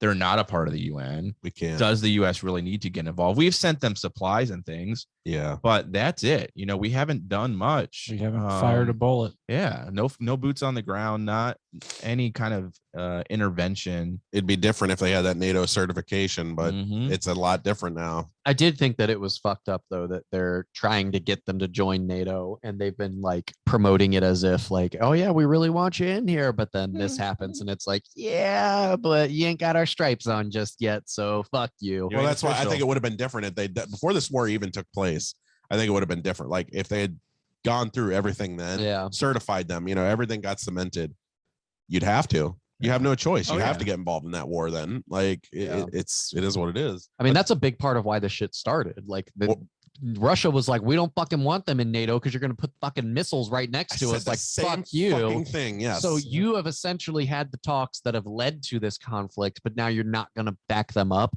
Like, I'm all for staying out of shit and not policing the world. But for me, I was like, no, you can't be like, yeah, you're my boy, and then just let me get the shit curb stomped out of me and be like, well, here, man, I'm gonna help you out. I'm gonna give you some words of encouragement. Like, no, fuck you, bro. But then also, like, Ukraine didn't want anything to do with it at first, right? So they can't really play the like, well, now we want your help, so we want to be a part of the UN, where they weren't all on board with signing up beforehand. Yeah. I mean, but, so, that's the guilt trip that Zelensky's trying to play right now on us, is basically that, like, we need help right now. We don't need weapons, we need bodies. Yeah. Like, well, then you should have joined the UN. We're right? not going to sacrifice our army. It's not going to happen. Yeah. I mean, that's why you should have joined when you had the opportunity. I mean, it sucks, but I agree. You can't all of a sudden want the help just now because you're getting your ass kicked. But again, what do you do? I try to explain that every day to coworkers, and I go, like, here's why America's not getting involved. It's not that we don't have a more powerful army. I think we would crumble Russia. Yeah. But like, it's the fact that, like, we just don't have the certification to go over there. We don't have the jurisdiction, if you will, to invade that. If we invade that, you might as well throw our own men and women, our own daughters and sons in the fucking fire, because they're going to be next. Yep. And that's the thing is, I do think that we would beat Russia, but that's a powerhouse. You're going to lose a shitload of people, and we're not used to that. You're going to get a big deficit. Yeah. People think that like you think about Afghanistan and the wars that we've grown up watching and everything between that and Iraq. We lost less soldiers in those wars than we did on 9/11. Yeah. Like, we really didn't lose that many people. Yeah. You go back to the older generations when they were losing guys in like Vietnam, you're losing tens of thousands of men. That would be nothing if you put boots on the ground against Russia. There is no way. And I know that like war has changed. It'd be a lot of drone warfare and shit like that. But like, you can only do that so much when there's nukes involved, because Russia knows they're not going to get any drones over to the United States to do anything. I don't think they'd wait against us. But they're going to go, okay, well, fuck, you got all your guys over here that are trying to do shit with us. We're going to retaliate in the best way possible that we can. And you've got that threat that you can't deal with. I want no parts of a war with Russia or China for that reason. We're different than Ukraine. They see us coming, and we're not going to waste time. Right. They're a bigger army. They're stronger. They have more nuclear advancements. And even if they don't go to nukes, they have shown that they are advanced cybernetically compared to us. They could shut down shit. Like, they've been fucking around, toying with that shit here and there over time. They will fuck around and mess with us in a cyber aspect in ways that we have not seen yet before. When he talked about, I'll release a power you have yet to see, that I don't think that was nukes. Why do you think I'm never signing up for crypto in my life? Because I'm like, I'm not fucking depending on a fucking money bond that is based entirely on fucking internet intelligence. It's on the blockchain, bro. Fuck that. It's on the blockchain. I've got it in my pocket here. Come take it right here. I think our involvement, if we got involved, it wouldn't be boots on the ground. I think we'd be blowing the fuck out of them. I don't foresee us going that route. We'd be doing what? Blowing the fuck out of them. Jesus. You like to blow things. I never realized how much I blow things. Yeah. I blow things. You were not one to talk over that. Oh, Putin. I mean, Biden, maybe. The war is over. Biden's going to take his teeth Peace out. to the motherland. Oh God, I hope not. Yeah, I think we blow them up, though. I don't think we're going to have a ground troop war against them. But let's hope it doesn't. History shows you do not have a ground war against Russia. You will fucking lose. That's what I'm saying. We're going to blow ask them up. Hitler, ask Napoleon, ask fucking everybody. Ask them all. We'll see what happens. I don't know how much longer this goes on, but hopefully we don't have to get involved. Hopefully it dissipates soon, and we'll get a new COVID soon enough. Fuck that, bro. COVID's done. There's already something going on. COVID's kind of stomach bug or something, right? I mean, come on. COVID's not really a thing anymore. Philadelphia or some Pennsylvania cities shutting down are going to start implementing masks AIDS. indoors again. Well, they said there's a strain that's like heavy around the White House, like the Capitol right now. Yeah. And I'm like, that shit was intentional, man. Right. If that shit, man, I'm like, it's just hits in Washington. I'm like, come on, dude. That shit was political. I mean, it's by all means still around, but like, it's not talked about. The mask thing's kind of done. It's at a very minimum at this point with any kind of restrictions or, anything for the most part, which finally I think we're getting to a point where we can move on from it. As soon as Callie is able to get her shot, we are going back to living fucking normal. Like, Yeah. we're not doing Are you any not precautions. anymore? I mean, are you guys not really? No, I mean, we are, but like we don't take her out in public as much as we probably could. And we try to avoid doing like big gatherings and stuff. Like my buddy had his son's 5th birthday. We didn't go because there's too many fucking kids and shit. But like once she's able to get her shot, which they're saying is supposedly going to be coming soon, we're out there, man, out in the fucking public, not worrying about shit. Cause I'm done. I don't wear my mask at work anymore. Cause like I wish the kids are Me not neither. necessarily really near me. I just sit at my desk and I just keep it off because I'm like, Yeah. fuck this shit, man. I'm done. I'm boosted. This fucking guy. I don't have any concerns about. I mean, I didn't really for the most part, anyways. But now, it doesn't even cross my mind. Like when I'm out, that COVID is a thing. Like I got a lot of my stuff from my mom anyway. It wasn't so much me. If it was Right. me living by myself, I'd be like, I could die tomorrow. I really wouldn't give a shit. jeez. Hate to say it. I mean, This The guy. thoughts and comments of Chris Kessinger do I- not reflect the Made Motivate they're podcast my in any way. comments toward my own body. We want you here. Jeez, Actually, I do like that chair. So, I mean, fuck Wow. you. I'm taking my chair with me. Wow, can't my take chair. anything with you, buddy. That's my chair. It's my fucking chair. How much did you pay for it? Too much, probably. Too much. That's probably. like $20. I'm not the cheap ass. He's sitting next to me. Goddamn right. I don't buy chairs. He doesn't have a chair. I don't have a chair. You got a couch, I have a chair also. casting couch. Yeah. We need someone to fill a seat. So this is going to be our casting couch. Yeah, you'll get it back next week. Ayo. Maybe we need some guests. You guys want to come on? Want a guest? Come on and be a guest. If you want a guest, you want to be our guest, come on the show. Let us know. be Everybody but R. Uh, Kelly. guest. Be a guest. Put the podcast to the test. We got Chris Pull Pratt your over here. titties out on screen and then our thing will be the best. Your Lumiere. Yeah. We need a black lesbian. Let's get Chris I've always Pratt. wanted to fuck that feather duster. Oh yeah, she's sexy. Who plays her Yeah. in the movie? I don't fucking know. She's hot. What the fuck is going on? Beauty and the Beast, bro. Only Disney movie ever nominated for Best Picture. Didn't win. I want to fuck feather dust. The remake. You know who it lost to? French one. What did it lose to? French Shawshank. Silence of the Oh, Lambs. it deserves to. Yeah, Fuck yeah, it does. deserves to lose to that. Silence of the Lambs is fantastic. Any parting words before we sign off? Tits. Dan will be gone next week. Ass. I will be gone. next Jesse may or week. may not be here, and we And then might I need a guest. defend again on Monday when I come back from vacation. That's right, Matt Life. It's episode 69. If you want to come on, come hang out with us. This is the episode, dude. Dude. So Wait till 69. I come back. I want to be 69. here. wine and dine at 69. You could turn to page 69. 69. Thanks for tuning in, y'all. That is Made to Motivate podcast. Make sure you tune into the show every week. Like, share, subscribe, hit the bell on YouTube so you know when the new videos launch. And check out our pages individually if you can. We appreciate the support. At JesseYoungSI on Twitter. Chris, the Film Freak Kessinger. Check out the Film Freak review page on Facebook. And I am Ryan Weiss. You can check out rockeverywhereinc.etsy.com to follow my art and apparel page. We appreciate the support. And of course, at Made to Motivate podcast on all social media sites. Thanks again, and we'll check you next week.